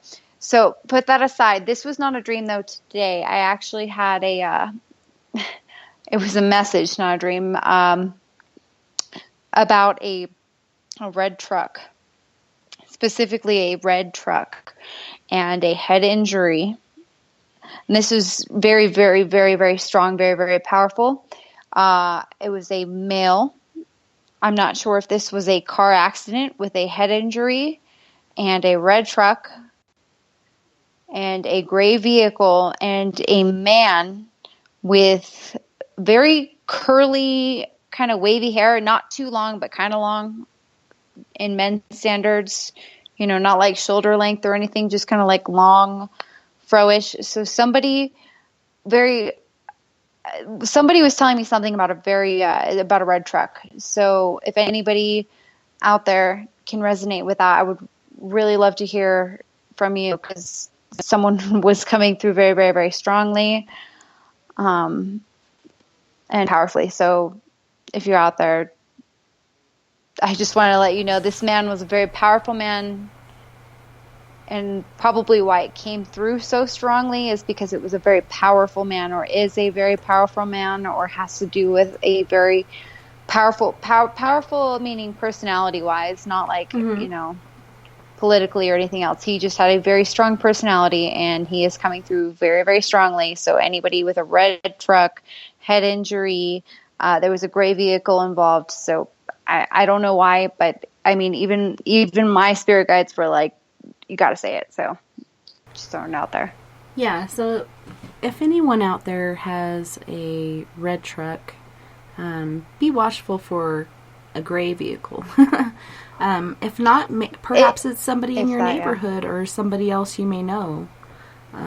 But hopefully this is, well, I'm not hoping that somebody gets into an accident, but hopefully this is a message for somebody in the chat room. Yeah, it was a very powerful message. So it was a very powerful, I'll say, vision of a message. It could be of a deceased loved one. It could be just of a red truck in general. The other message I got is of a kind of overbearing man. I'm not sure if it's related. I don't know, but it's kind of a controlling man towards a woman. It could have something to do with the red truck, but it's kind of a not friendly, kind of a dangerous guy that's very overpowerful. If there's a woman who feels like right now she's not sure about this guy, he's not good. So that was the other message. I'm not sure if they're related, if it's the same one, but they came in. I asked my spirit guides, and that's what they told me. So just saying. Hopefully that helps someone. Exactly. Hey, let's let everyone know how we met in our very first ghost hunt. I actually put an ad out for Four Corners Paranormal Investigations, and I was looking for a medium or a psychic and scientist and other members that weren't just paranormal enthusiasts. And then Mea came up and she's like, hey, I live here, but I also live in the Phoenix area, and I'd love to meet you. And so we met up, I believe it was for one of our Four Corners Paranormal Investigations full moon hunts, and that was pretty cool. We did have activity at first, but then the other places we thought we'd get a lot, we really didn't. But can you kind of fill everybody in on that? Absolutely. And it was one of those aha moments, and we love those. I was in Italy, and we had a cab driver who had just lost his brother, but I had no idea at the time. And all of a sudden, on the radio, driving us to the airport, I had no idea, but this song, it was an American song. It was Wicked Game by Chris Isaak that just started playing. And ironically, I was singing karaoke in Italy with that song at a friend's house. It wasn't out in public, obviously. And it was just so ironic that it came on the radio the night after I had sang it in Italy, like on the Italian radio. I have to stop you for a second, Mia. Yes. Is there a man in the background? Because I hear a man whispering. Oh, no. That's. I'm so sorry. That's people on the phone. Oh, no worries. I was about to say, I think we have like live EVPs happening. Okay, sorry. I wish. Yes. Yeah. No. I'm in a very clear room right now. I just moved to the other room. We have some people over, so okay, I was like, apologize holy about that. shaggy, stop the presses. We got some live EVPs going. Okay, continue with your story about your karaoke. Sorry. No, I am so sorry about that. I wasn't aware that it was picking up. Okay, so I'm in Italy, and I had just sang Wicked Game the previous night, and it came on the Italian radio on the way to the airport in the cab. And I talk to my spirits all the time, and one of my father specifically, he loves to play songs for me. So I thought maybe, it's my dad. And then I thought, that's not my dad. And that was the weirdest part. And I'm like, okay. Because my father usually does that type of stuff, but that's not his type of music. And I kind of got this weird vibe, like, that's not him. That's someone trying to talk to me. And so all of a sudden I started seeing these palm trees in my head. And I found out the cab driver, who also, he's kind of like a shuttle driver, but he lives at the house that we were at. So it's not like he was a stranger. He lives and works for the place that we were at. As a shuttle driver. So he was on premises the entire time that we stayed at the place that we stayed, which was really ironic. And he's not Italian. He is from Sri Lanka. And I kept seeing these palm trees while that song was playing. And I knew that whatever spirit it was, he was trying to play back the song that I had sang. And he was trying to show me something. He was speaking very, very loudly to me, whatever it was. And all it was I figured out that that driver and that man, his brother had died a couple days before. I had no idea till right before he dropped us off for our flight. I started feeling this energy of just complete despair. And I wanted to get out of the vehicle. And I kept seeing these palm trees. I've never seen Sri Lanka in my life. This guy, he had okay English, but this is he was very highly educated, could speak Italian, English, and obviously whatever they speak in Sri Lanka, which I have no idea. I'm sorry for my ignorance, but I don't know what they speak in Sri Lanka. And I didn't know what was happening. And then I started to talk to him, and I saw these two children in my head, and I didn't know how to talk to this man. And then he told me his brother, his 28-year-old brother who had two kids, had just died like 4 days ago. He was hit by a car, and all of a sudden it all came together, and I'm like, oh my gosh, this was not my dad, because I didn't feel his energy. This was somebody else trying to come through. And he was showing me a palm tree, and I kept trying to tell him about the palm tree, but he didn't know what palm tree was in English. His English was okay, but he didn't know what a palm tree was. He spoke probably like 4 different languages. So a palm tree, that's not a very common thing that people say, but I had no idea. And I kept trying to tell him, and I feel bad now, but I really hope that he heard me say palm tree and tried to look it up in English. I'm sure he had apps to look it up, because he was holding himself together very well, but his brother had just passed away, and he left 2 kids behind. And that's what he told me. And I was like, oh my gosh. And it all came together. And I just kind of told him about the palm tree, and that's all I could say, because I couldn't, communicate with him, and it was very frustrating. And so eventually, a few days later, I get back to America, and I look up Sri Lanka. I've never seen Sri Lanka. I don't know what Sri Lanka looks like. And I see all these palm trees, and I'm like, oh my gosh, there was something significant with this palm tree, because there's a bunch of palm trees. Like, that's what's in Sri Lanka. I had no idea. I didn't even know where Sri Lanka, nothing about it. And that's when I realized that's not the first time that's happened, where, of course it's not, where, spirits try to reach out to me, especially ones that have just passed, and, they're really trying to get along a message, and I have to give it to people. And, kind of brings me tears to my eyes. So that's when I decided, I said, okay, you know, like, I kind of like told God at that moment, I'm like, okay, you know, like I get it. You know, you're trying to tell me like something, like I need to like talk to people, you know, I need to share this stuff. I need to quit, you know, like actually embrace these messages that I'm getting to people. And I somehow I started saying, okay, so paranormal, you know, like I'm going to look up just I need to like just join the clan of paranormal people or of mediums or something. And I don't like being called a medium because I don't have control over the messages. I get so much. I'm not experienced enough in trying to decipher what comes from who or where or what. And so then I found Tess, and I found, you know, like our organization, and she actually was looking for a psychic, and she's right by me close. It was like the weirdest thing from God. It was insane. And I'm like, oh my gosh. I said, okay, so I know I talk to people and to the dead and to spirits and stuff. I said, she's looking for a medium, and my heart's racing, and I'm like, okay, I don't know if I want to be considered a medium yet, even though I talk to a lot of deceased people. I just don't like that term.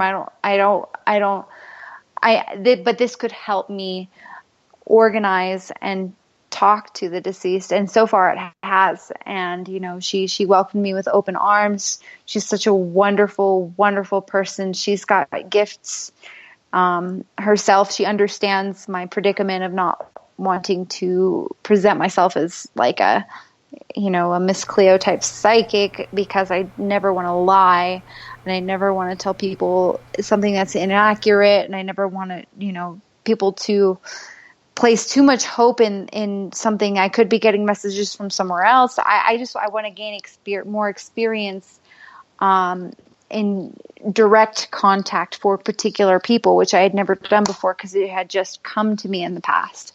You know, I had never sought it out. It had just come to me. And so then I met Tess, and so far within our first investigation and our second investigation, it was insane. The particular one was in Vicita, the Vicita Lake one, where we ended up talking to ghosts, and then I ended up direct contacting the owner of the bar that we went to investigate. I ended up contacting her father, and it was the most like wonderful experience because I was able to contact him directly. It wasn't like I was just contacting someone. It was like I had intent to contact him, and I had contacted him, and it was an amazing experience. Yeah. It's so like, anyway, you were able that's to how we met, connect and those, you were able to connect those dots for her, and it is very powerful. It's powerful, and it instills that knowledge in you that you do have that gift. You know, you have these different triggers and stuff that tell you such, but that's why I like to use my tools, because I have my intuition and my empathy and my apathy and all these other things going on, but using these tools helps me back it up. Hey, I got a picture of this on my FLIR camera, or, you know, I got this reading on the K2 or the mail meter or whatnot. And then we also have the paranormal puck, which, you know, I could bring in third hour, or we might save that for another show, but yeah, it was so awesome, and you just came through in just the right time, and I was so surprised. It was that the right did. time for me too. Yeah, it was nuts. It was perfect timing, and I was so stoked, and we met and everything. And we lived in the same town. Like I could not believe that either, because I responded to that kind of like I'm like, okay, I'm so scared because I've never done this publicly before, and I've had so many like things happen, and I'm like, okay, it was like God, like it just kind of all came together. It was insane.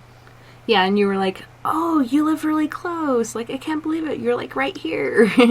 And it did. It worked out perfectly, and just like everything should. Everything happens for a reason, and so we were brought together, and we had that epic, you know, adventure the first time together in the park. We had these different readings coming through. You're using your your ghost box on your phone, and I'm using my ghost box on the, I think it was the SP11 or something like that, which I like the SP7 better. It actually works better for me.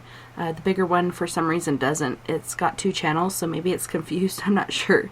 But yeah, we even got the picture of the guy hiding behind the tree, which I think was the guy that had drowned in the river, which actually Richard, who was there with us that night, he knew him. Yeah, it was so strange and awesome all at the same time. The same spot. He knew him exactly. And what we were feeling was, that was the moment too, Tess, like when we first had our first hunt together.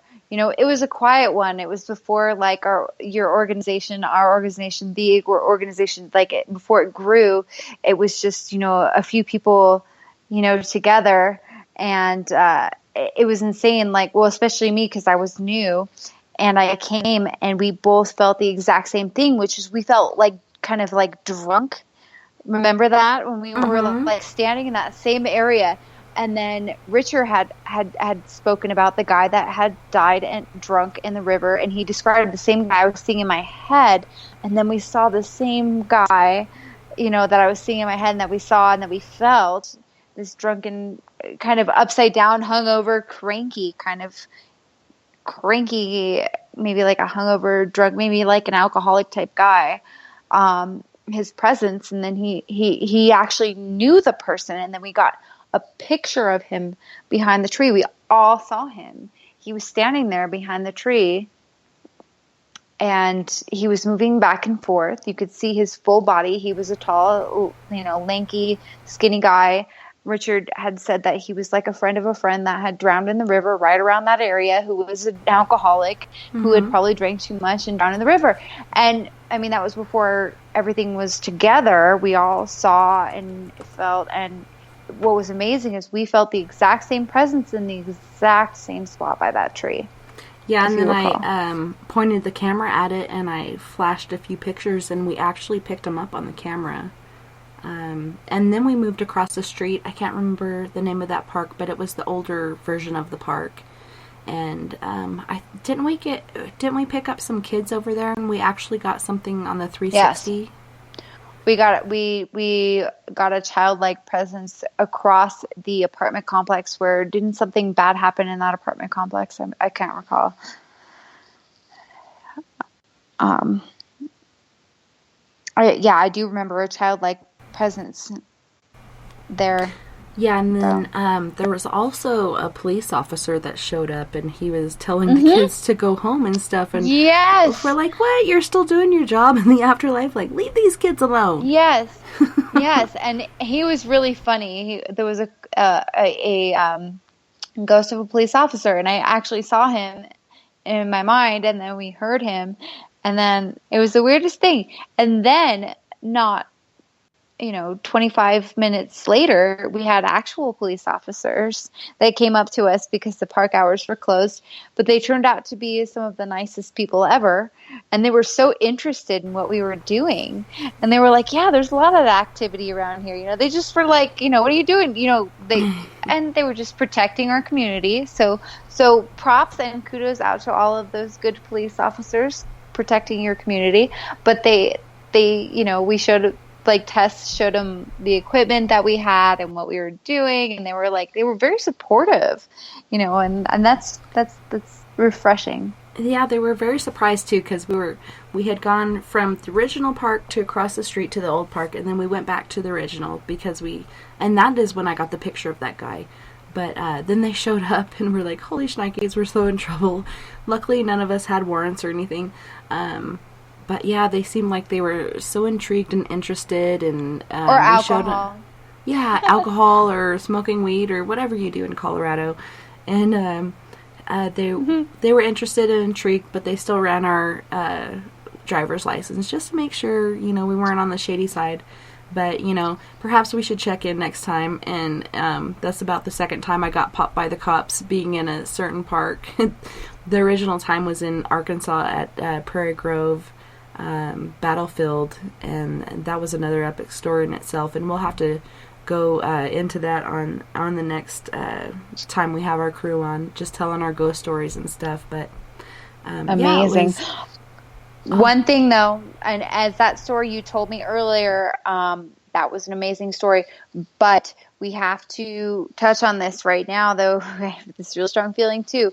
Don't provoke the ghosts. There are some ghost hunters who will like to generally I'm not mean, like I said about the last investigation. I was a little bit bracey, but don't provoke them. If you think that there has been, especially if it's not in someone's home, if you're an investigator yourself, do not provoke them in a way that's going to create a disturbance, especially for the living. I'm not worried about so much the undead, I am, but the living, if you go into, there are certain ghost shows out there where they sit there and they provoke people or non-living humans.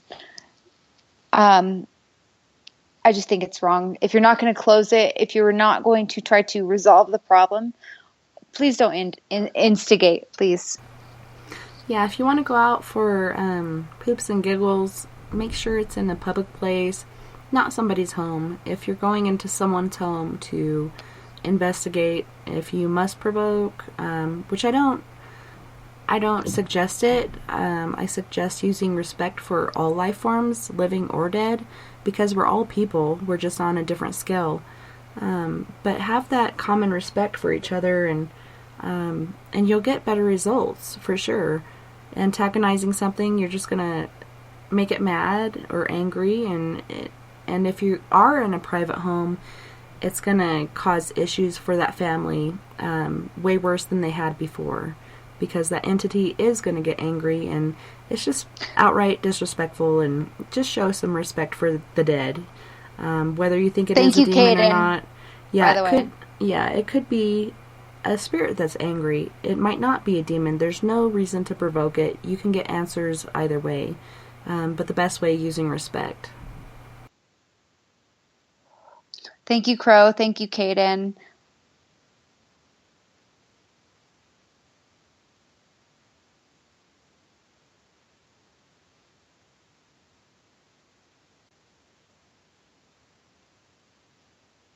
We have 5 more minutes, so what would we like to talk about for the last 5 minutes here?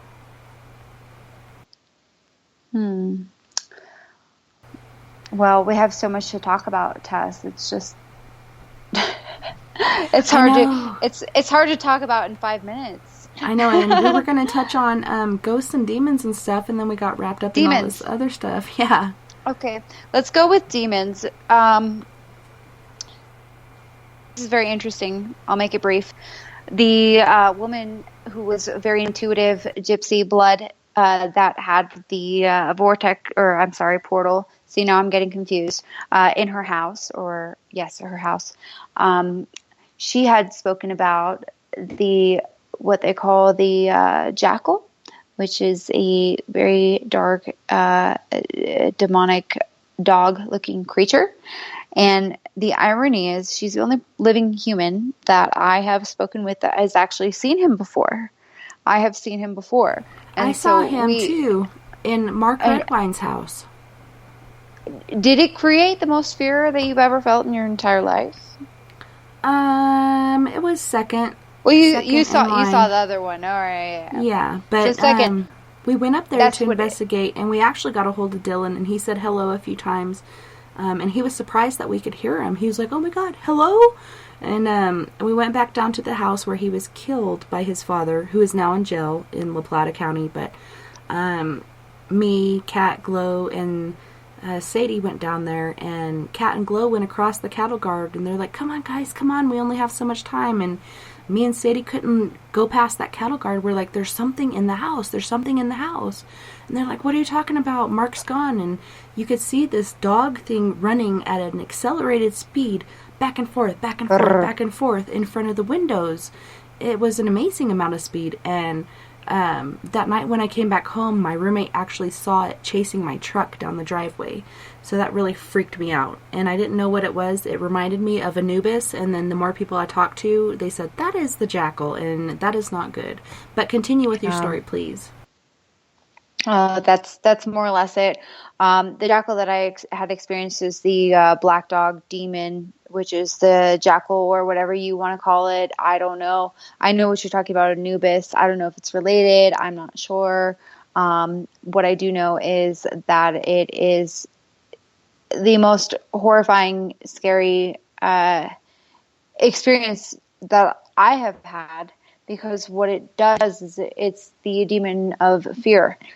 And that particular black dog creature, it seemed like it had followed me around for a short period of my life.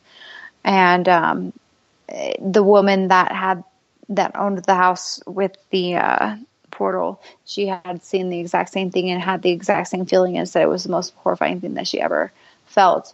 You know, I had dreams. I had woken up. I had seen the red eyes, and the ghost mythology is that it means that you are going to die. But the other one is that basically it feeds off of your fear. So it instigates and creates this fear, and then you feel like you are going to die. And I had no idea about any of that. So what I know to be true is that I didn't know any of the history, nothing about it. All I know is I had dreams about it, and it created it created a lot of fear in me. Years later is when I actually did the research and figured out what it was. So I know it exists, and don't be afraid when you see it, and know that it will pass. So if you ever see that thing, don't give it any attention and don't let it into your life, because it's very scary. But there's a lot of demons out there, according to the demonology book. Mm-hmm.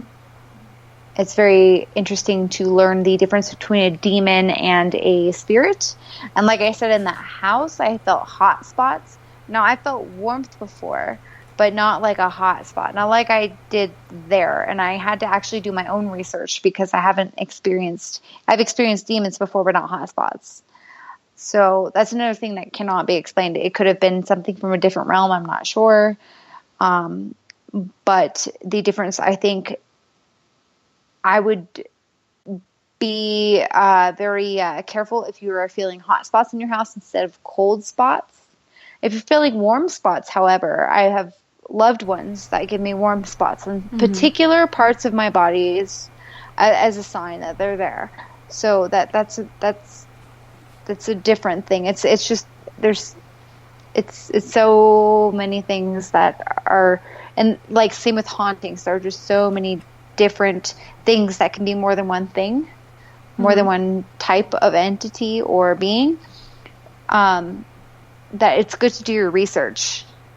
I had to do my own research on hotspots because I had never experienced them. I've experienced demons, but not hotspots. So still to this day, that one haunting and that one investigation, I'm not sure whether it was human spirit or something different.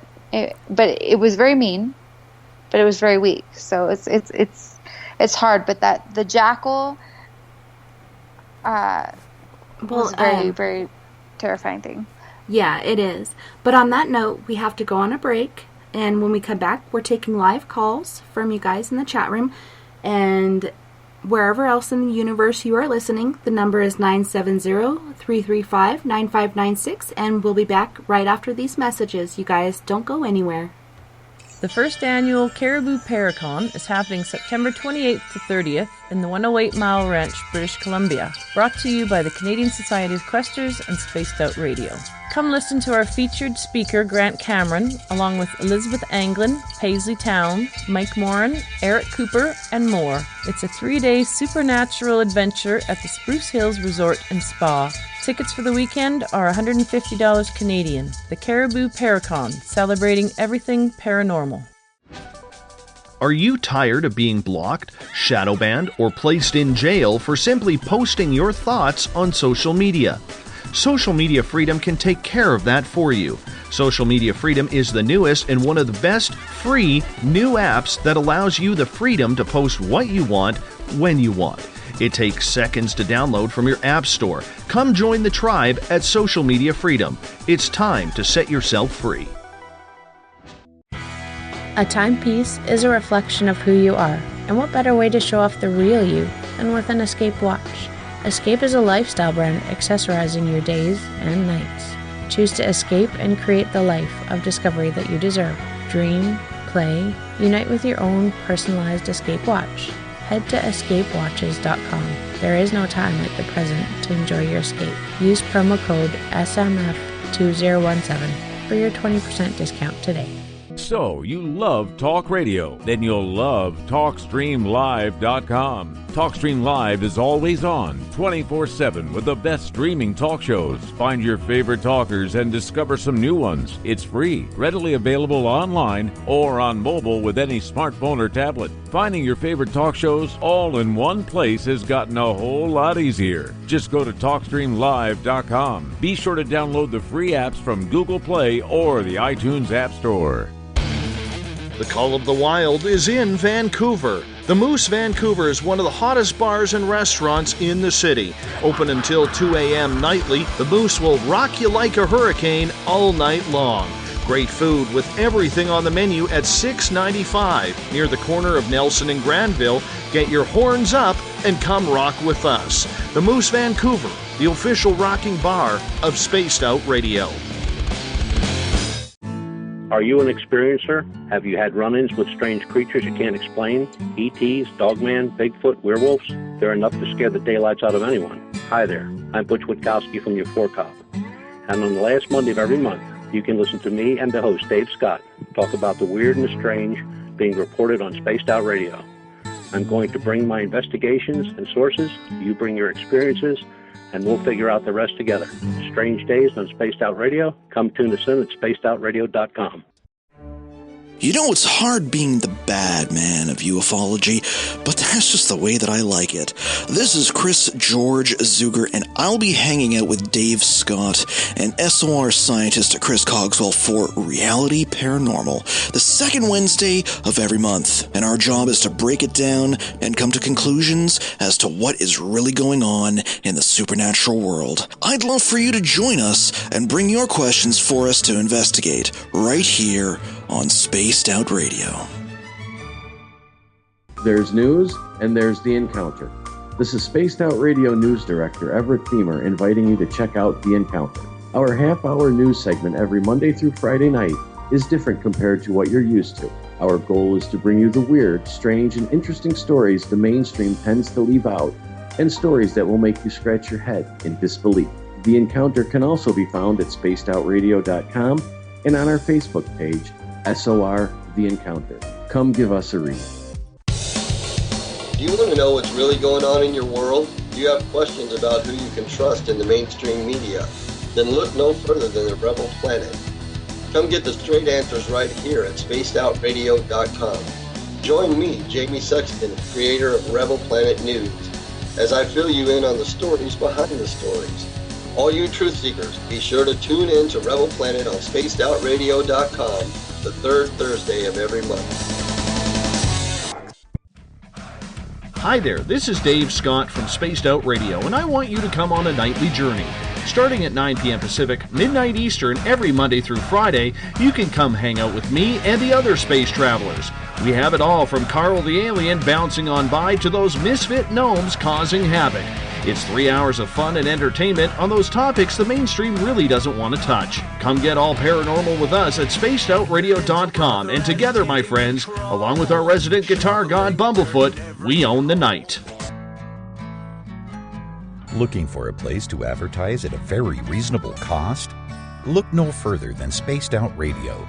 SpacedOutRadio.com has an advertising tab that you can click to check out our daily, weekly, and monthly packages to play on the radio, or our website including social media. From commercial spots to banners, we have it all. Check out our competitive pricing today. Visit purpleplates.com today. For over 40 years, the Purple Energy Plates have been delivering amazing results for their many customers. Inspired by the great genius Nikola Tesla, the harmony, healing, and energetic effects of the plates have proven over and over to be beneficial and often miraculous to thousands of customers. Check their site for daily specials and choose from their many energy products. You won't be sorry. Visit them today at purpleplates.com. Tonight's show and topic of discussion do not necessarily reflect the opinion of Spaced Out Radio, SOR Media, or its hosts. Listener discretion is advised. Here comes the second hour of Spaced Out Sunday with host Tessa N Thomas. Subscribe to us on our YouTube channel, Spaced Out Radio. And you can follow Tessa on Twitter at Tessa TNT.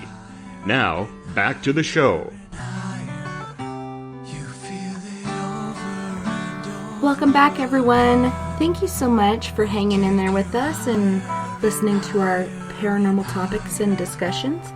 Tonight we have Mea Savge on, and she is Four Corners Paranormal Investigations medium, and she is so amazing. She has so many different experiences, and she is here tonight to take your calls and your questions. Our phone number again, for those of you listening, is 970-335-9596.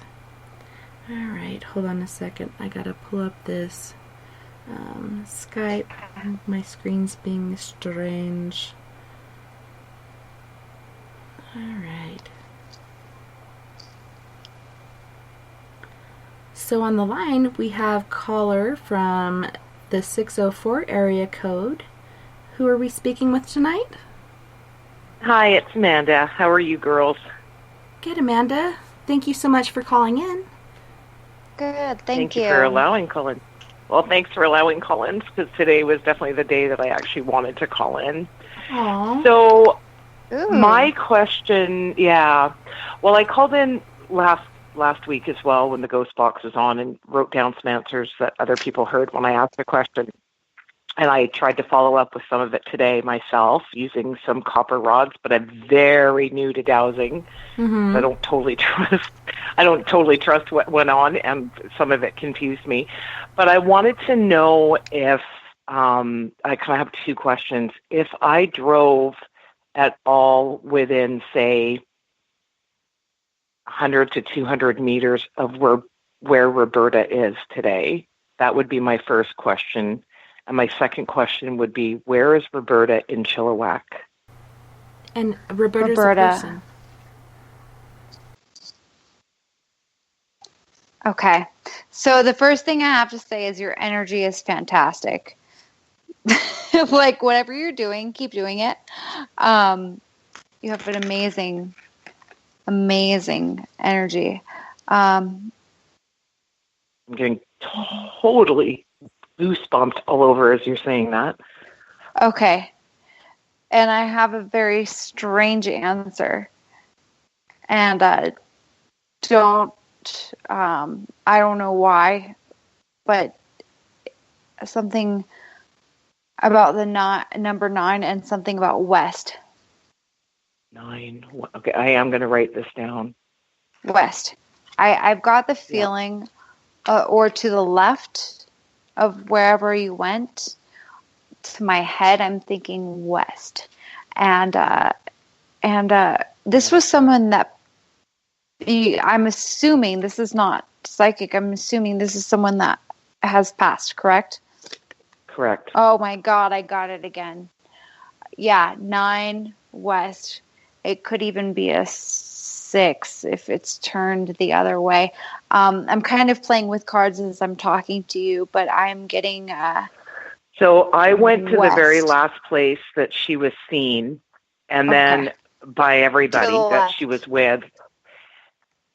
Yeah, and then I turned left because there was an intersection where somebody else was seeing her in a vehicle. Okay. I'm seeing an intersection. I'm seeing almost a dirt road-ish type of place. It's not, I mean, that's the way I'm seeing it in my head, and I see a stop sign, and I see to the left. And I'm seeing, in my head, I'm seeing west from where I'm sitting is a west, and I'm also seeing 9. I don't know if that means 9. That might mean 9. I don't think it means 9 miles. Maybe like 9 blocks. I'm getting a weird. Okay. Does the name Yarrow mean anything? If I ask that. How do you spell it? Yarrow.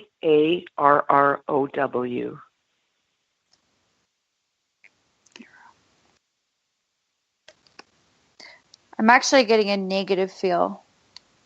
Okay. To that name. So that could be a no. I don't think it's a mean feel, but I think the answer is no. Okay. So I'm not sure if you're asking if that person has something. It's a part of issue? Chilliwack that they might, if they had turned left, they would have gone through Yarrow. No, the answer is no. The answer is no. It's before that. I think you're very close. I think you're very warm. I think you're very close. You see like an old logging road or anything? Old logging road or anything? I see a left, and then I see a left, if that makes sense. Left. I'm seeing a crossroad almost with a, and this is something I'm just seeing like almost maybe a stop sign or a crossroad, and I'm seeing a left, and not too far down the left, I'm seeing another left, and I am seeing kind of like there's no homes there.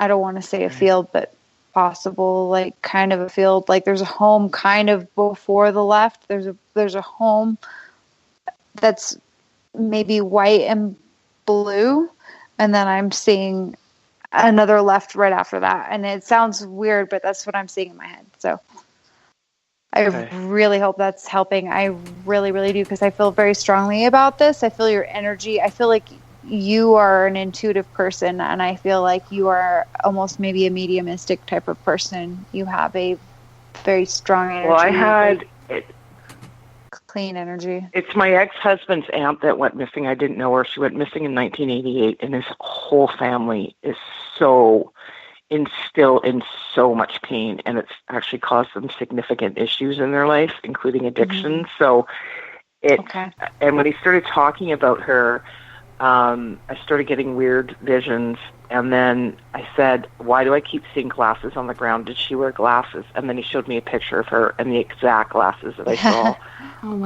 was what I saw on the ground. And so I tried to tune in, and I finally got back on the road, because I always told myself I'd drive out to that area. So I went to the campsite that she left to hitchhike back home, and then was never seen again. I started out at the campsite and just aimlessly drove around asking her, and then stopping once in a while with the dirt road. It's a dirt road, isn't it? It's a dirt road. I felt like it was a dirt road, yeah. No, it's a dirt road, because what I'm seeing is a crossroad. I'm not sure if there's a stop sign there or it's a crossroad, and I'm just seeing a stop sign in my mind. But what I'm seeing is a crossroad, and you are so close, and then you are going to make a left. And what I saw is the number 9. I'm not sure if that has any significance or not. If the roads are numbered or not, or whatever it is, 9 something.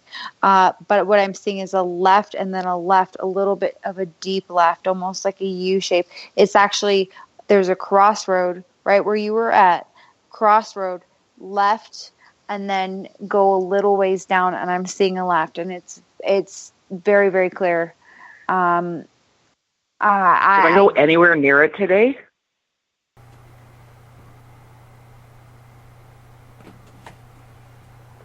I think you went past. I would think you went left too far. Yeah. That's kind of what I'm seeing. I think it's really pretty close to whatever the crossroad is. I just keep seeing this crossroad, dirt road, crossroad, dirt road. I see a stop sign, but again, I'm not sure if there's an actual stop sign there or if it's someone saying stop, like you went too far. And there might have been a stop sign there back in the day and not there back anymore. in the day. Yeah. Well, that's the weird thing is, so the road that I keep saying is so funny. It's so, and I'm feeling it like, okay, I'm seeing, okay. So it's a crossroad, but the stop sign is like in the air, almost like it doesn't belong there. Does that make sense? Like it could be there, and back in the day it was like a road, but it's not really there. I'm seeing a very clear like new stop sign. Like it's not really there. That's why I keep saying like I don't think the stop sign is there. I don't know. I don't want to misdirect anybody. But my mother, she's the locator. She's the one that has. I'm still kind of. I see things, but I'm horrible at directions in this life, or in this realm. So sometimes not horrible, but I'm saying like she's the locator. But what I'm seeing is very clear. It's almost like you're at the crossroads. There's a stop sign. You go left, and I want to say it's about a mile, and you go left again. It's not very far away. I want to say it's about a mile. And the 9, I don't think the 9 has to do with a road. I think the 9 has to do with a tree or a marker or like a road number. Or could it be even like kilometers or some other measurable distance? Yes. Like I try all of those. Yes. Yeah. And yes, but what I'm seeing is a left and then a like almost like a cul-de-sac type U-shaped left. And well, it was weird because I saw this one gravel road that turned up and kind of in a bend, and I said, "Oh my God, why do I feel like I was supposed to go up that road?" That was the one. I bet it was. That was the one. You went too far. And that's what I keep feeling. Like I feel like you were so on point because you are so intuitive and you are so clear, and it's really refreshing to talk to you. But I feel like you would have done pretty much what a lot of us or myself would have even done, which is you were feeling so clear that you just kind of kept going. Probably because if you would have gone where you went, it would have been a darker place, and you were in a very clear mindset at that time. Does that make sense? You were very clear-headed and you knew exactly where you were going, but it was the only reason why you didn't go left is partially because it was a very dark place to go and you were so clear at that time. Yeah. That you kind of... Might be, too, that I didn't have enough protection with me, too. Yes, it is that, but maybe it was supposed to also be that you weren't supposed to go there, or someone else didn't want you to go there at that time. A pretty traumatic experience like someone to find close. that. I would make sure you take someone with you, and that way you have support, because stuff like that can be pretty harsh to find. Yeah, and I'm just have prepared to for say that, this, though. I am emotionally and mentally completely prepared for that. That will be a blessing. But this is the message I have to say. I'm telling you where it is.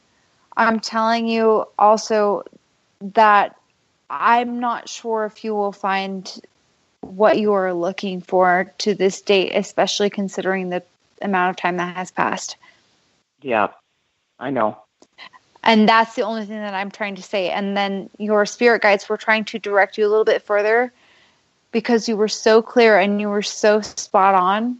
But I think even if you really were to get to the exact pinpoint that site, and I'm like getting kind of like emotional when I say this, I don't think you're gonna find anything there.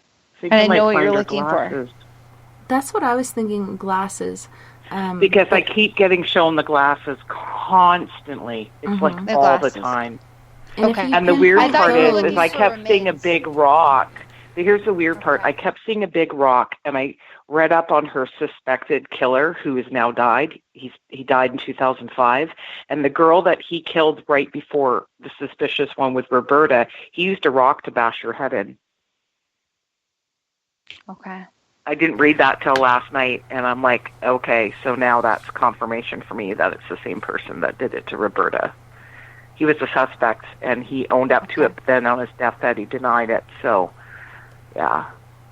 I don't think it's far from the cross in the road to the left.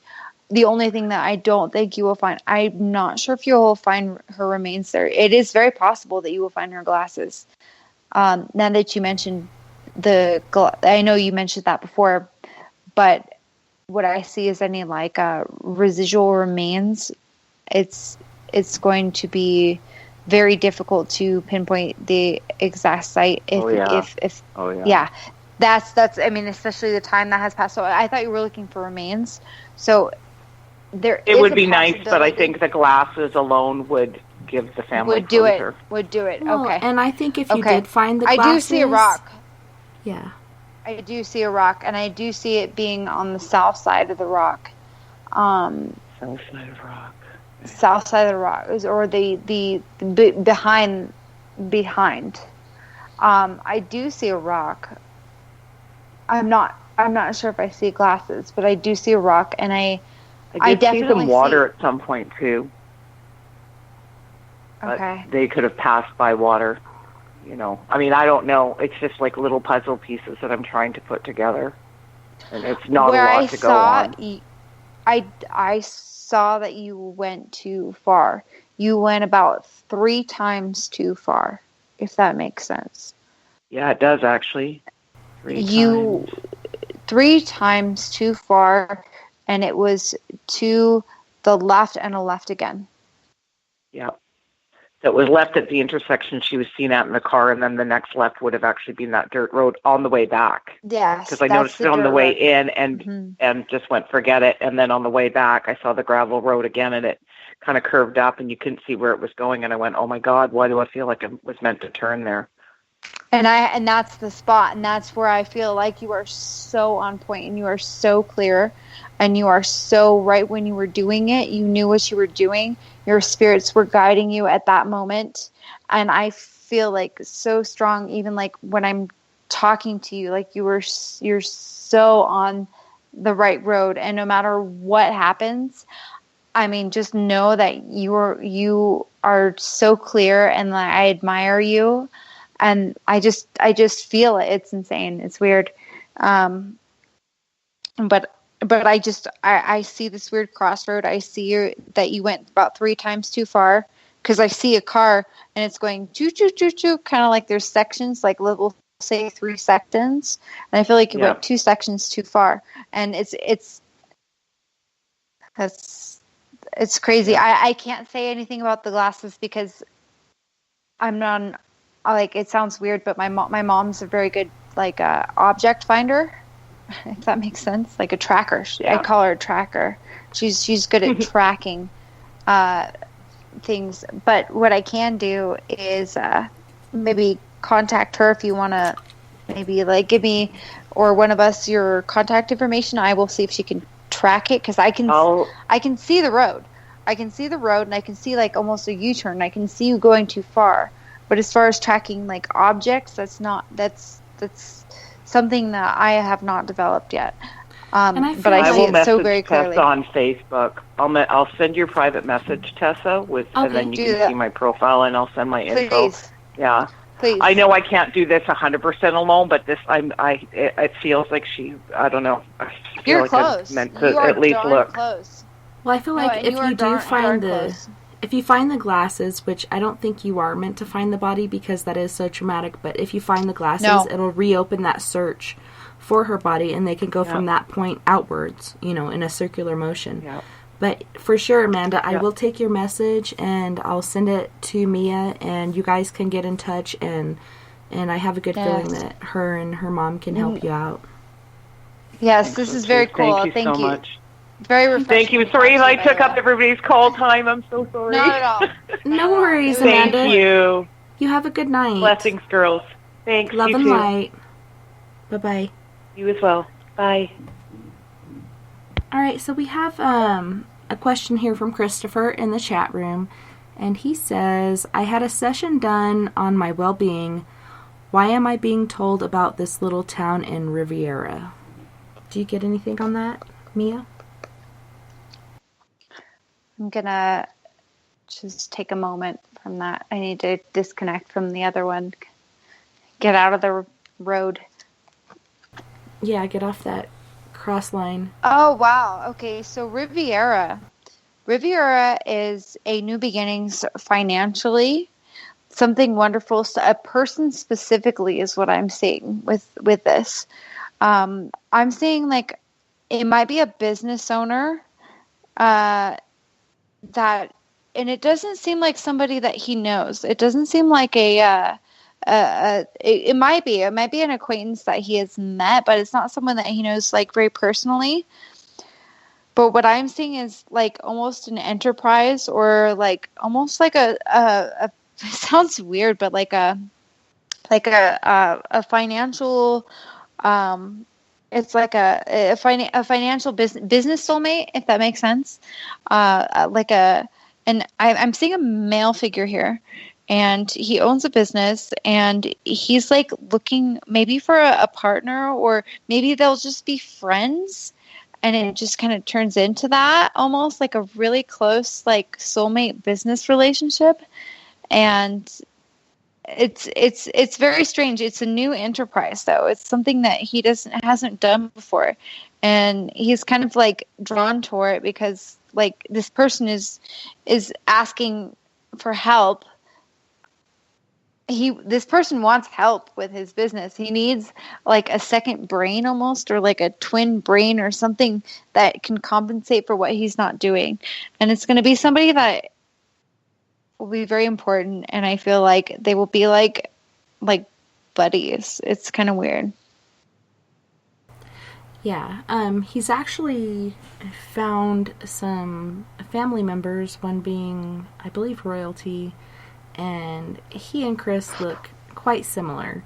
Yeah. It's like a brotherly, like that's what I'm getting, is like a bit, but it's a business too. It's like a brotherly business type of thing. Yeah, and Christopher is saying, OMG, she is speaking of my cousin. So he's actually picking up on what you're putting down. No, that's what I'm saying. It's so weird because they don't really know each other too well, but they're like brothers in my mind, but they're also like really business, something new for him or business related. Okay, so cousin would definitely make sense in this scenario. It's kind of cool. They're kind of like conjoined in a weird way. Like maybe it's like genealogically, or like through the blood soul. would make, soul, but not, like sometimes we're related to people that are not our soulmates. We can have our brothers and sisters and we're not, like we feel like we're born in a completely different family, and sometimes that is true. Sometimes it is. Or sometimes they're just there to give you a lesson, say like you feel like an alien in your own family. That could be because the family is trying to teach you to go down the path that you're supposed to go to, which is a completely different path than your family. But in this case, it's kind of like a dynasty type weird thing. Yeah, that's super truly cool. Feel that. And he's pretty amazed. He's like, oh my gosh. And I'm looking for more questions here, and I'm not seeing any, but it's positive. Awesome. Don't not go. That's my advice. Yeah, and when we did the ghost box pretty recently with Bill, it was coming through, and I got several messages. It says to go, keep an eye on your safety, be safe no matter what, and take care of yourself, basically. So those are good things, and it's looking positive once more, Christopher. So maybe you should put some plans into work to where you can make your journey that way. And I see gold. That's all I have to say. I see gold. Go for it. It'll be great. Don't worry about personal issues. I know you have something going on, but just don't ignore it. Awesome. Yeah. That was pretty cool. So we have a caller here.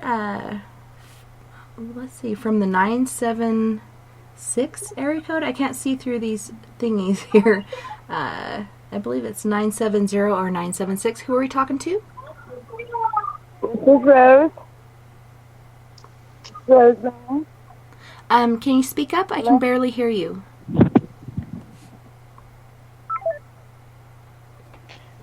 Hello? Oh, it looks like we lost her. But Kevin came through. Yikes. And he's asking, how will I meet my soulmate?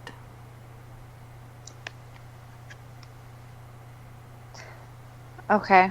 So, Kevin, I have a message for you. You have been going and going and going. I feel like you have not, even if you think you have been at a point where you're focusing too hard on something. You're focusing too hard on whether it's your career, or even if you're focusing too hard on finding your soulmate, that is the worst thing you can do, is try to focus on it. You can't just sit there and you're obsessing over something. I don't know whether it's your career. What I'm getting is that you're focusing too much on yourself. I don't know if you're like one of those people that works out too much or does something too much, but you're focusing too much on one thing. And I feel like you need to open up a little bit. And once you open up and lighten up is the most important thing. You need to kind of lighten up and relax a little bit. Relax, if that resonates with you. Relax a little bit. Your mind, your body, your something. I keep getting this other message for somebody else. That's not for you. Sorry. I keep getting this really bad message, and it's totally not for like anybody that I've spoken about so far. I just keep getting the same message. It's somebody listening and they're having a lot of disruption, and it keeps coming up, disruption. I'm like, okay, but it's not him. Kevin, what I'm getting is that he is so hyper focused on one particular subject, whether it is finding his soulmate, or whether it is his career, or whether it is his, I'm getting something to do with physical though, for some reason, like his physical or financial or something that he considers to be very close to him. He's very focused on. Maybe it's I don't think it's a person though. I think it's something to do with, I think career, maybe career or body or something. He's kind of hyper focused. He needs to kind of relax a little. And it will happen when it happens. And when it happens, you will know, and it will be very strong. And I think your soulmate is, right now, what I see is there's a soulmate, and they're there. We have a lot of soulmates. So sometimes we meet our soulmates and they're not our life mates. We just meet them and they're perfect for that time. You know, like I have this whole theory of puzzle people, pair people. That's a whole different story. But, you know, puzzle people are just people that you meet that just fulfill your needs for a time. They just fulfill that part of the puzzle for a moment, but they're not your like soulmates. But what I'm feeling is that he needs to kind of just pull back a little bit on whatever it is that he's focused on too much, and let it happen, because trust, I know that it's hard with a lot of people who are not very religious, or they are, overly religious and don't take control of their own lives. You just need to kind of pull back a little bit, is my message.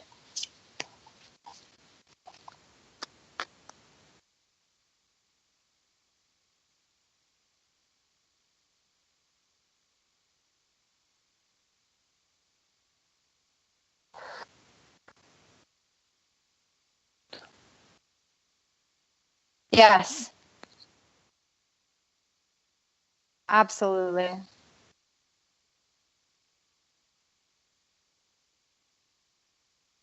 You will never find it. You will never find it if you're looking for it. When you least expect it. Sometimes you feel like it's inconvenient, but it happens. Okay, so we have a call from a 970 area code. Who are we talking to? Rose. Hey, Rose. Wow. Hi. How are you doing? Wow. I'm all right. How are you? Good. Good to hear What's your going voice. on? What's going on, Rose? You have an issue. It's a challenge. You feel like you're challenged in some way. What's going on? I'm always challenged. I'm trying to just get my business going and just staying busy, and I feel like it's just unproductive busyness and kind of need some direction. But you know what's cool is I feel triumph for you also. And the strangest thing to me, Rose, someone came to me last week, and what they told me was, your name should be Rose. And this was very strange. It was one of those things that, like, sometimes people or spirits talk through people. And someone last week said, your name should be Rose. And I was thinking, you know, I probably have a dead ancestor named Rose somewhere, but they kept saying the name Rose to me. And this is a person that I know to be very aware, but they're one of those people that they aren't aware they're aware. Does that make sense? Mm-hmm. Like, they gave me a message. They weren't aware that they gave me a message. And they said, your name should be Rose. And I have a rose tattoo. I have rose. They said, you have rose body, what is it? Hand soap in your bathroom. And it was just something very strange to me that someone had noticed all this rose stuff that I had never noticed before. But it was all kind of recent, mainly. Like, I had not noticed that I had bought all this rose stuff, and I bought roses of all things. So apparently it's important. So the message to you is triumph, and that you are trying very, very hard, and you feel like you keep hitting freaking walls, but you will have the fulfillment of all your wishes. So calm down. Cool. That's what I needed to hear. No, that's calm down. Like, you got it. That's like so strong, like almost stronger than anything I ever felt. Like, this was somebody that, when I said calm down, that wasn't me talking. I don't know who it was. It was someone around you, and they're really freaking hilarious, whoever it is. They're making me laugh almost. Like, you have an ancestor around you. I don't know who it is. I don't know, like, if it's a grandparent. It's your nephew, because I almost feel like it's a younger person, because the way they said it, they said calm down, you know, like it was something like that I wouldn't say like in that way. And it's almost like an attitude, but kind of cute. Your nephew, you think? Yeah, somebody said calm down, like kind of like almost in a flamboyant way. I almost thought it was a girl. Was he kind of flamboyant? He's pretty showy, kind of, yeah. Showy? Yeah, that's what I Yeah. got. It's kind of showy, kind of like, calm down. You know, it's okay. Like, but what I have is like just the ultimate, it's a really, really, really, really good feeling. What I have from you is like, it's like the treasure box is being opened, and it will be. And right now you're like, and that's the coolest part when you're, especially in business, when you're hitting all of these obstacles, eventually something comes through, you know, not just with business, but especially with business. And it just happens, and it's happening. And I can relate in a weird, strange sense. You're kind of like, I think that's why the rose thing was actually the reason why I'm talking to you, is because it's kind of a message to me too. In a weird way. Another cool thing is you guys have in common what's going on your properties as far as things planted. Really? Mm-hmm.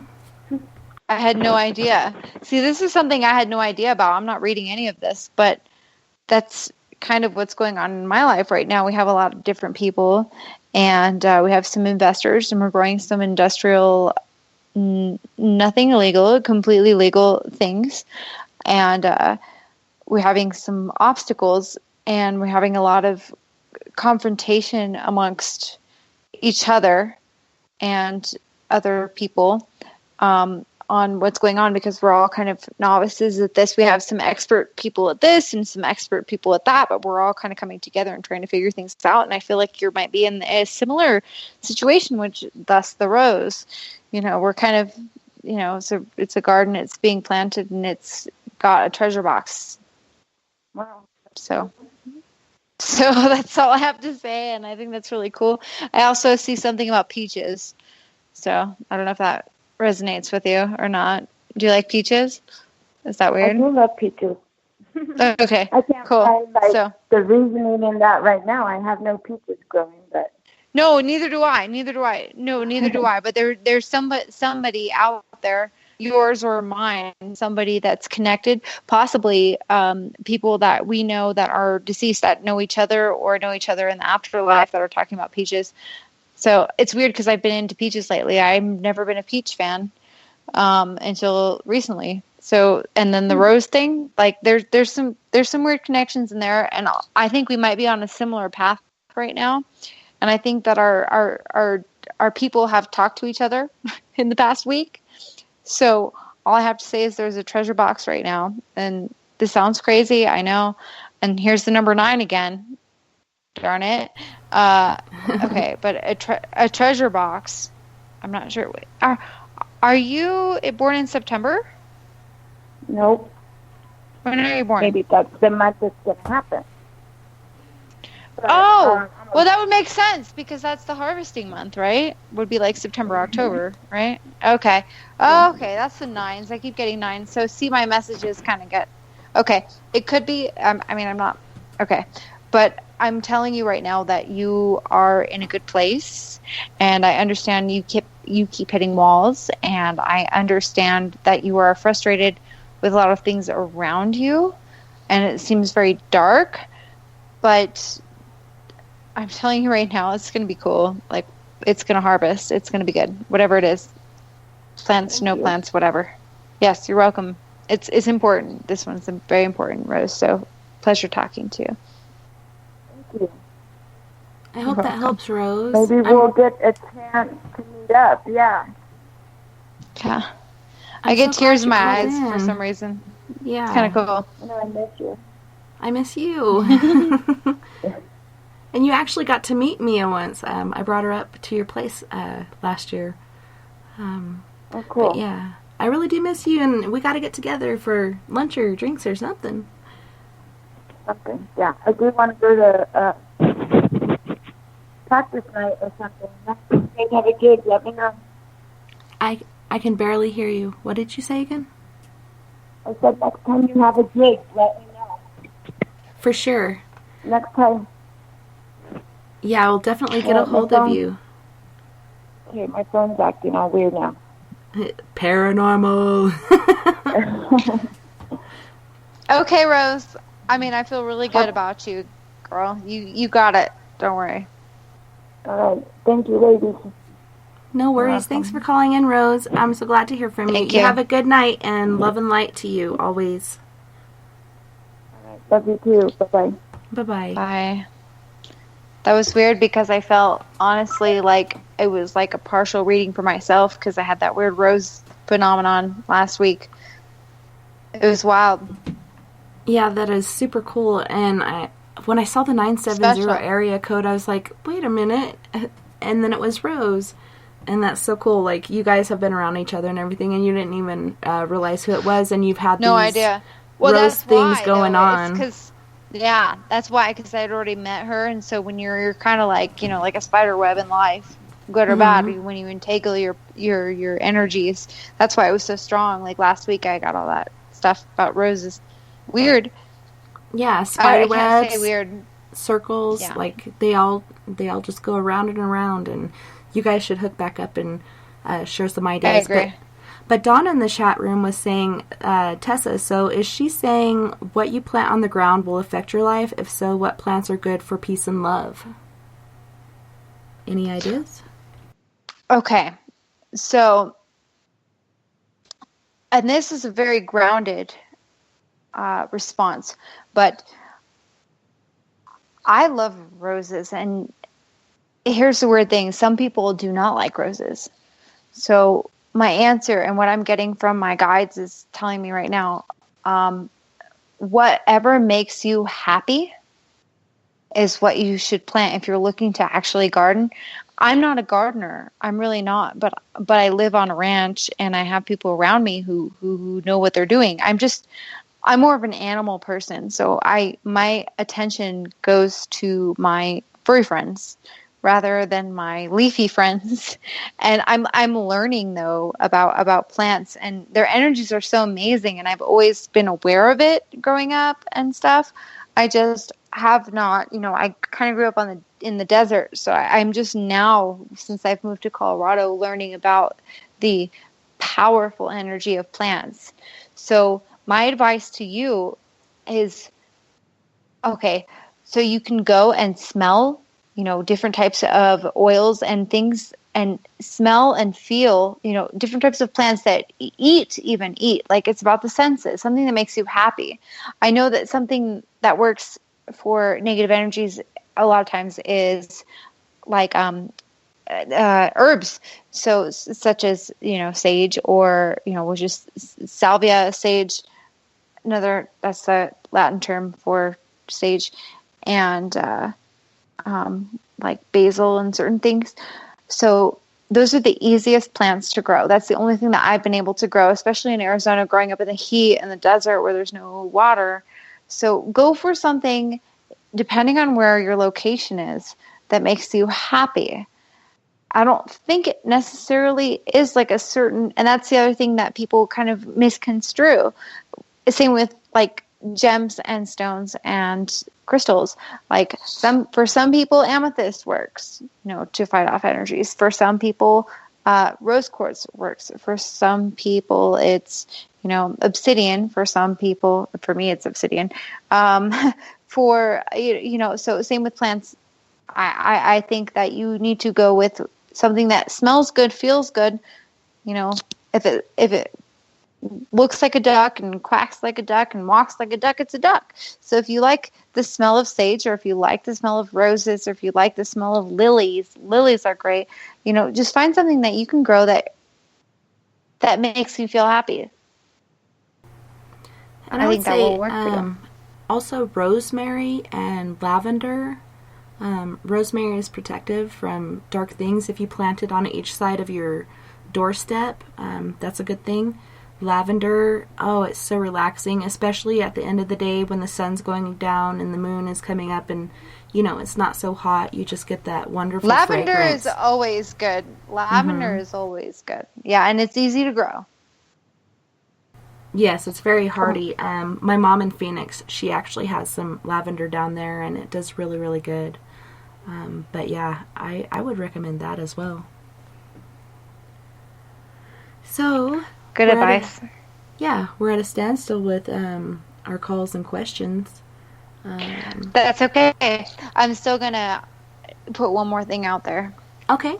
And I keep getting this. There's one person here who's in distress. And I got that card again for Rose. Fulfillment of wishes. So she, whatever she's doing, she's in the right path. I got a really, really bad disturbance message and authority. Like somebody is being controlled. And I got this before earlier today. So if you are someone out there, and I'm thinking it's a woman being controlled by a man, I'm getting a very strong message. I mean, you need to go. It's done. This guy's dangerous. So I've got that all day. Maybe it has nothing to do with a listener, but if I would have, it feels like I've heard it 10 times today. I'm just speaking my mind. Maybe it's somebody that I know personally. Not likely, but possible. Someone's trying to get authority over you. It could be a job. I may be feeling a little bit too intensely today, but I think that somebody, oh gosh, I got that 9 again, that left. Yikes. But if you feel like somebody else is instilling fear in you, please leave. I'm really strongly feeling that today, and I can't explain why. I've stumbled across a few things today that just have nothing to do with me, and so I can only assume they have to do with someone else. And if you feel like someone has done something, maybe physical or emotional, that you feel like they are trying to control you in some way, get out now, because there's no way it's going to get better. And you still have the power. You take your power. Like, you have so much power. They have no power over you unless you give it to them. Seriously. I don't know why, but I got that a few times today, and it kind of snuck in there a few times today. Like, before I had even talked to you, Tess, I kind of, like, had a weird... Well, like you've been saying, you've been getting these vivid dreams and feelings and stuff for the last 2 weeks, and you didn't even know I needed you on the show until today. Someone's stalking you like a leopard, kill him. Don't kill him. Well, don't kill him, but if they're putting you down and making you feel bad about yourself and being threatening, etc., like, you deserve better than that, and it's not going to get any better. It's going to get worse. If you're one of those fix-it people, quit trying to fix it, because you can't. Only they can fix themselves, and you just need to move on and live a happy life, even if it's by yourself. My mentor, she was single, and she was like the happiest person that I ever knew. But remember, you were talking to me earlier, Mia, about the whole twin thing last time you were on? And this same person came on just a minute ago, and he said, more of a statement, but... Can Mia tell my guides to hurry up and show themselves or help me? Laugh out loud.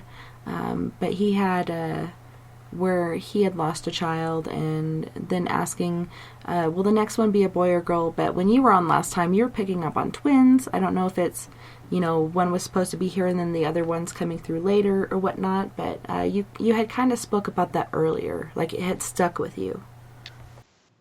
It really did stick with me, and what had happened in my dream was I was in someone else's body, pregnant with twins, and I wasn't ready for them. So I'm not sure if it's the same person. I'm not feeling like it's the same person, though. I'm not feeling like it's the same person at all. It might be, but I think what happened was that person had lost twins and was concerned about where they went or why it happened. And then I had two separate dreams, though. I had another dream where... It's okay. Where someone else, though, someone had dreams. Okay, so I had a dream where I was pregnant with twins, and it was almost like they were lost, and someone was concerned about them. And then I had another dream, which was, I think, possibly separate, about someone being pregnant and being terrified about being pregnant and not ready. So that could have been like two separate things. Okay. Well, maybe we should move on from that. And he was asking today about his guides. Will they come through already? Are they going to help him? What's going on with that? Is he just not getting the message? He says, more of a statement, but can Mia tell my guides to hurry up and show themselves or help me? Laugh out loud. Well, here's the cool part. I just got a really big smile on my face, and actually, he made my night. You made my day. Really, you did, because it's like I feel like I relate to you, and this is something that I have for the longest time, and where I've wanted to see. Here's the weird part. I have seen other people's spirit guides. I have seen this girl who was not very aware, but kind of like getting there, trying to be aware. And I saw her whole spirit guides. And the weird thing is, I happened to be with another medium who saw her same spirit guide. And she looked like Artemis, which is like an archer, almost like a Sagittarius-looking woman from Greek mythology who carries a bow and arrow, and she has dark hair. We saw the same exact person wearing the same exact color clothes. Now, I had just met this girl, but she's a medium too, and so that's why this friend of mine she thinks she's not aware, but she is. She kind of introduced us to each other. We were both sitting here cracking up, saying we saw this same spirit guide around her, right? And this is the difference. This spirit that was around her was not a human, okay? This was like a goddess or like a higher spirit guide or something that was not human. And we were both laughing about it because we both saw the exact same person with the exact same colors. So, but here's the weird part.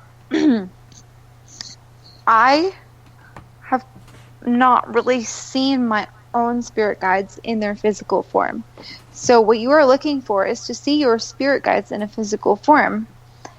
And it is very hard to see your own spirit guides in their own physical form, if that makes sense to you. Mm-hmm. So what my suggestion would be is to maybe go to a psychic, or I would try actually a few of them, because there are so many psychics out there and so many, and I'm not going to do that right now because I don't want to give you the wrong information, especially since I'm talking to so many people right now. But what I would do is go to a psychic individually in a room where you're closed, where the room is closed, where everything is cleansed, and try to find who your spirit guide is and try to identify mentally what they look like. Because what I have done, I know how my spirit guides work. They kind of work through me, but personally, I have no idea what they look like. And what you're looking for is like a physical identification of what they look like, and it's hard to do. Even I don't know what my spirit guides look like. I don't, but I know when they're talking through me, and I know what they feel like. And I don't know if that's just part of my path or what, but what I would do is go to an individual psychic and have an individual meeting, because it's really hard to find one yourself. Even for me, it's so hard for me to say, okay, what do you look like? Tell me where you're at. What do you look like? Where did you come from? What's your origination? What's your genealogy? Are you, are you European or Greek? You need to have somebody sit down and kind of identify with your energy and maybe see if they can see them around you, because you have them. You do have them. I do see a woman, but I'm not going to say anything. It might be Artemis, which is weird because I brought her up already. You might be a Sagittarius or a fighter type fire energy, because you're kind of impatient. So I see a little bit of fire energy, but I'm not going to say anything because I don't want to give you I'm not doing a personal reading, because it's really hard for me to really personally identify with this. So I would go to a professional and just see what they see. Well, I actually have 2 calls on the line, so Caden, go ahead and check with a local medium that can get a closer diameter or perimeter on you and get a closer reading. But we have a call coming in. First in line is from a 602 area code, and who are we speaking with? Hi, guys. It's Warren in Phoenix. Hey, Warren. How's it going? Hi, Warren. Oh, good. I tried to call in, and I got a hold of Dave Scott. Oh! And he gave me your guys' number. That's He's funny. a cool dude. He said, hurry up and rush, because the show's almost over. So I did. Yeah, we got 1 minute. Yeah, real quickly. I've been putting so much energy out in life, but I think I've been doing it because I had to take care of everybody else. Finally, I got some time for myself, so I want to switch 180 degrees and start following my dreams and what I think should help, myself and others. And I'm wondering, I got a message. Can I do it? I got a message. You can't do it alone. You need a partnership. So whatever it is, you have a very strong partnership. I got it real quick too. Yeah, you did. Yeah, no, I tried. You need what you're doing is absolutely correct. I see 100% brightness in your future, but what you need is a partnership. You need an alliance. Everyone needs an alliance. You cannot do this on your own, no matter who you are, no matter where you're from, power numbers, no matter what. So, but what I'm saying is whatever you're doing, you need an alliance, and what I'm saying is through maybe a specific person or company, like a specific alliance. So if you're looking to spread yourself out into more than one direction or more than one company or more than one way, you need a specific one direction. alliance. So whether that's one person, I'm seeing one person, but it could be one company. So that makes sense. And, I got to focus. Okay. That makes a lot of sense. That's so awesome. Yeah, and I got that damn disruption thing again, but I don't know who that's from. That's not you. It's probably the outro music. But we have another caller on the line. If you guys want to, yeah. If you thank you so much, Warren, for calling in. Whoever we have on hold, please hold, and we'll get to you right after the show. We're not taking any more calls after this, but thank you so much, Mea, for being on the show tonight. It was so wonderful having you this evening. Yes, thank you. It was so great. I'm gonna keep getting the same things over and over, so everyone's good. Well, hold on the line. It was wonderful for me and you and everybody else, I hope. Yeah, hold on the line and we'll get to this last caller, but I just wanted to thank you so much. Is there any email or website or anything you'd like to share really quick for anyone to get a hold of you? You can absolutely send a message to my Facebook, MEA, as in Mary, M as in Mary, EA, Savage, just the way it sounds. It's my Facebook page. There should be a picture of me and a little dog on there. You can send me a personal message through there, and I would love to do any personal readings or give any personal advice. Thank you so much, Mea, and thank you everyone in Spaced Out Radio, Facebook, Spreaker, Twitter, Paranormal Radio, TalkStream Live, Deep Talk Radio, and wherever else in the universe you may be listening tonight. I had a wonderful time this evening. It was my pleasure, literally and figuratively. I can't wait to do it again next Sunday on Spaced Out Radio, Psychic Sundays on spacedoutradio.com. Until next time, nighty-night, love and light to all my space cases out there. I love you so much, and don't forget, we are all in this together. Together we can make the world a little better, and together, my friends, we own the night. You guys have a wonderful week, a better tomorrow, and I will see you back here next weekend. Good night.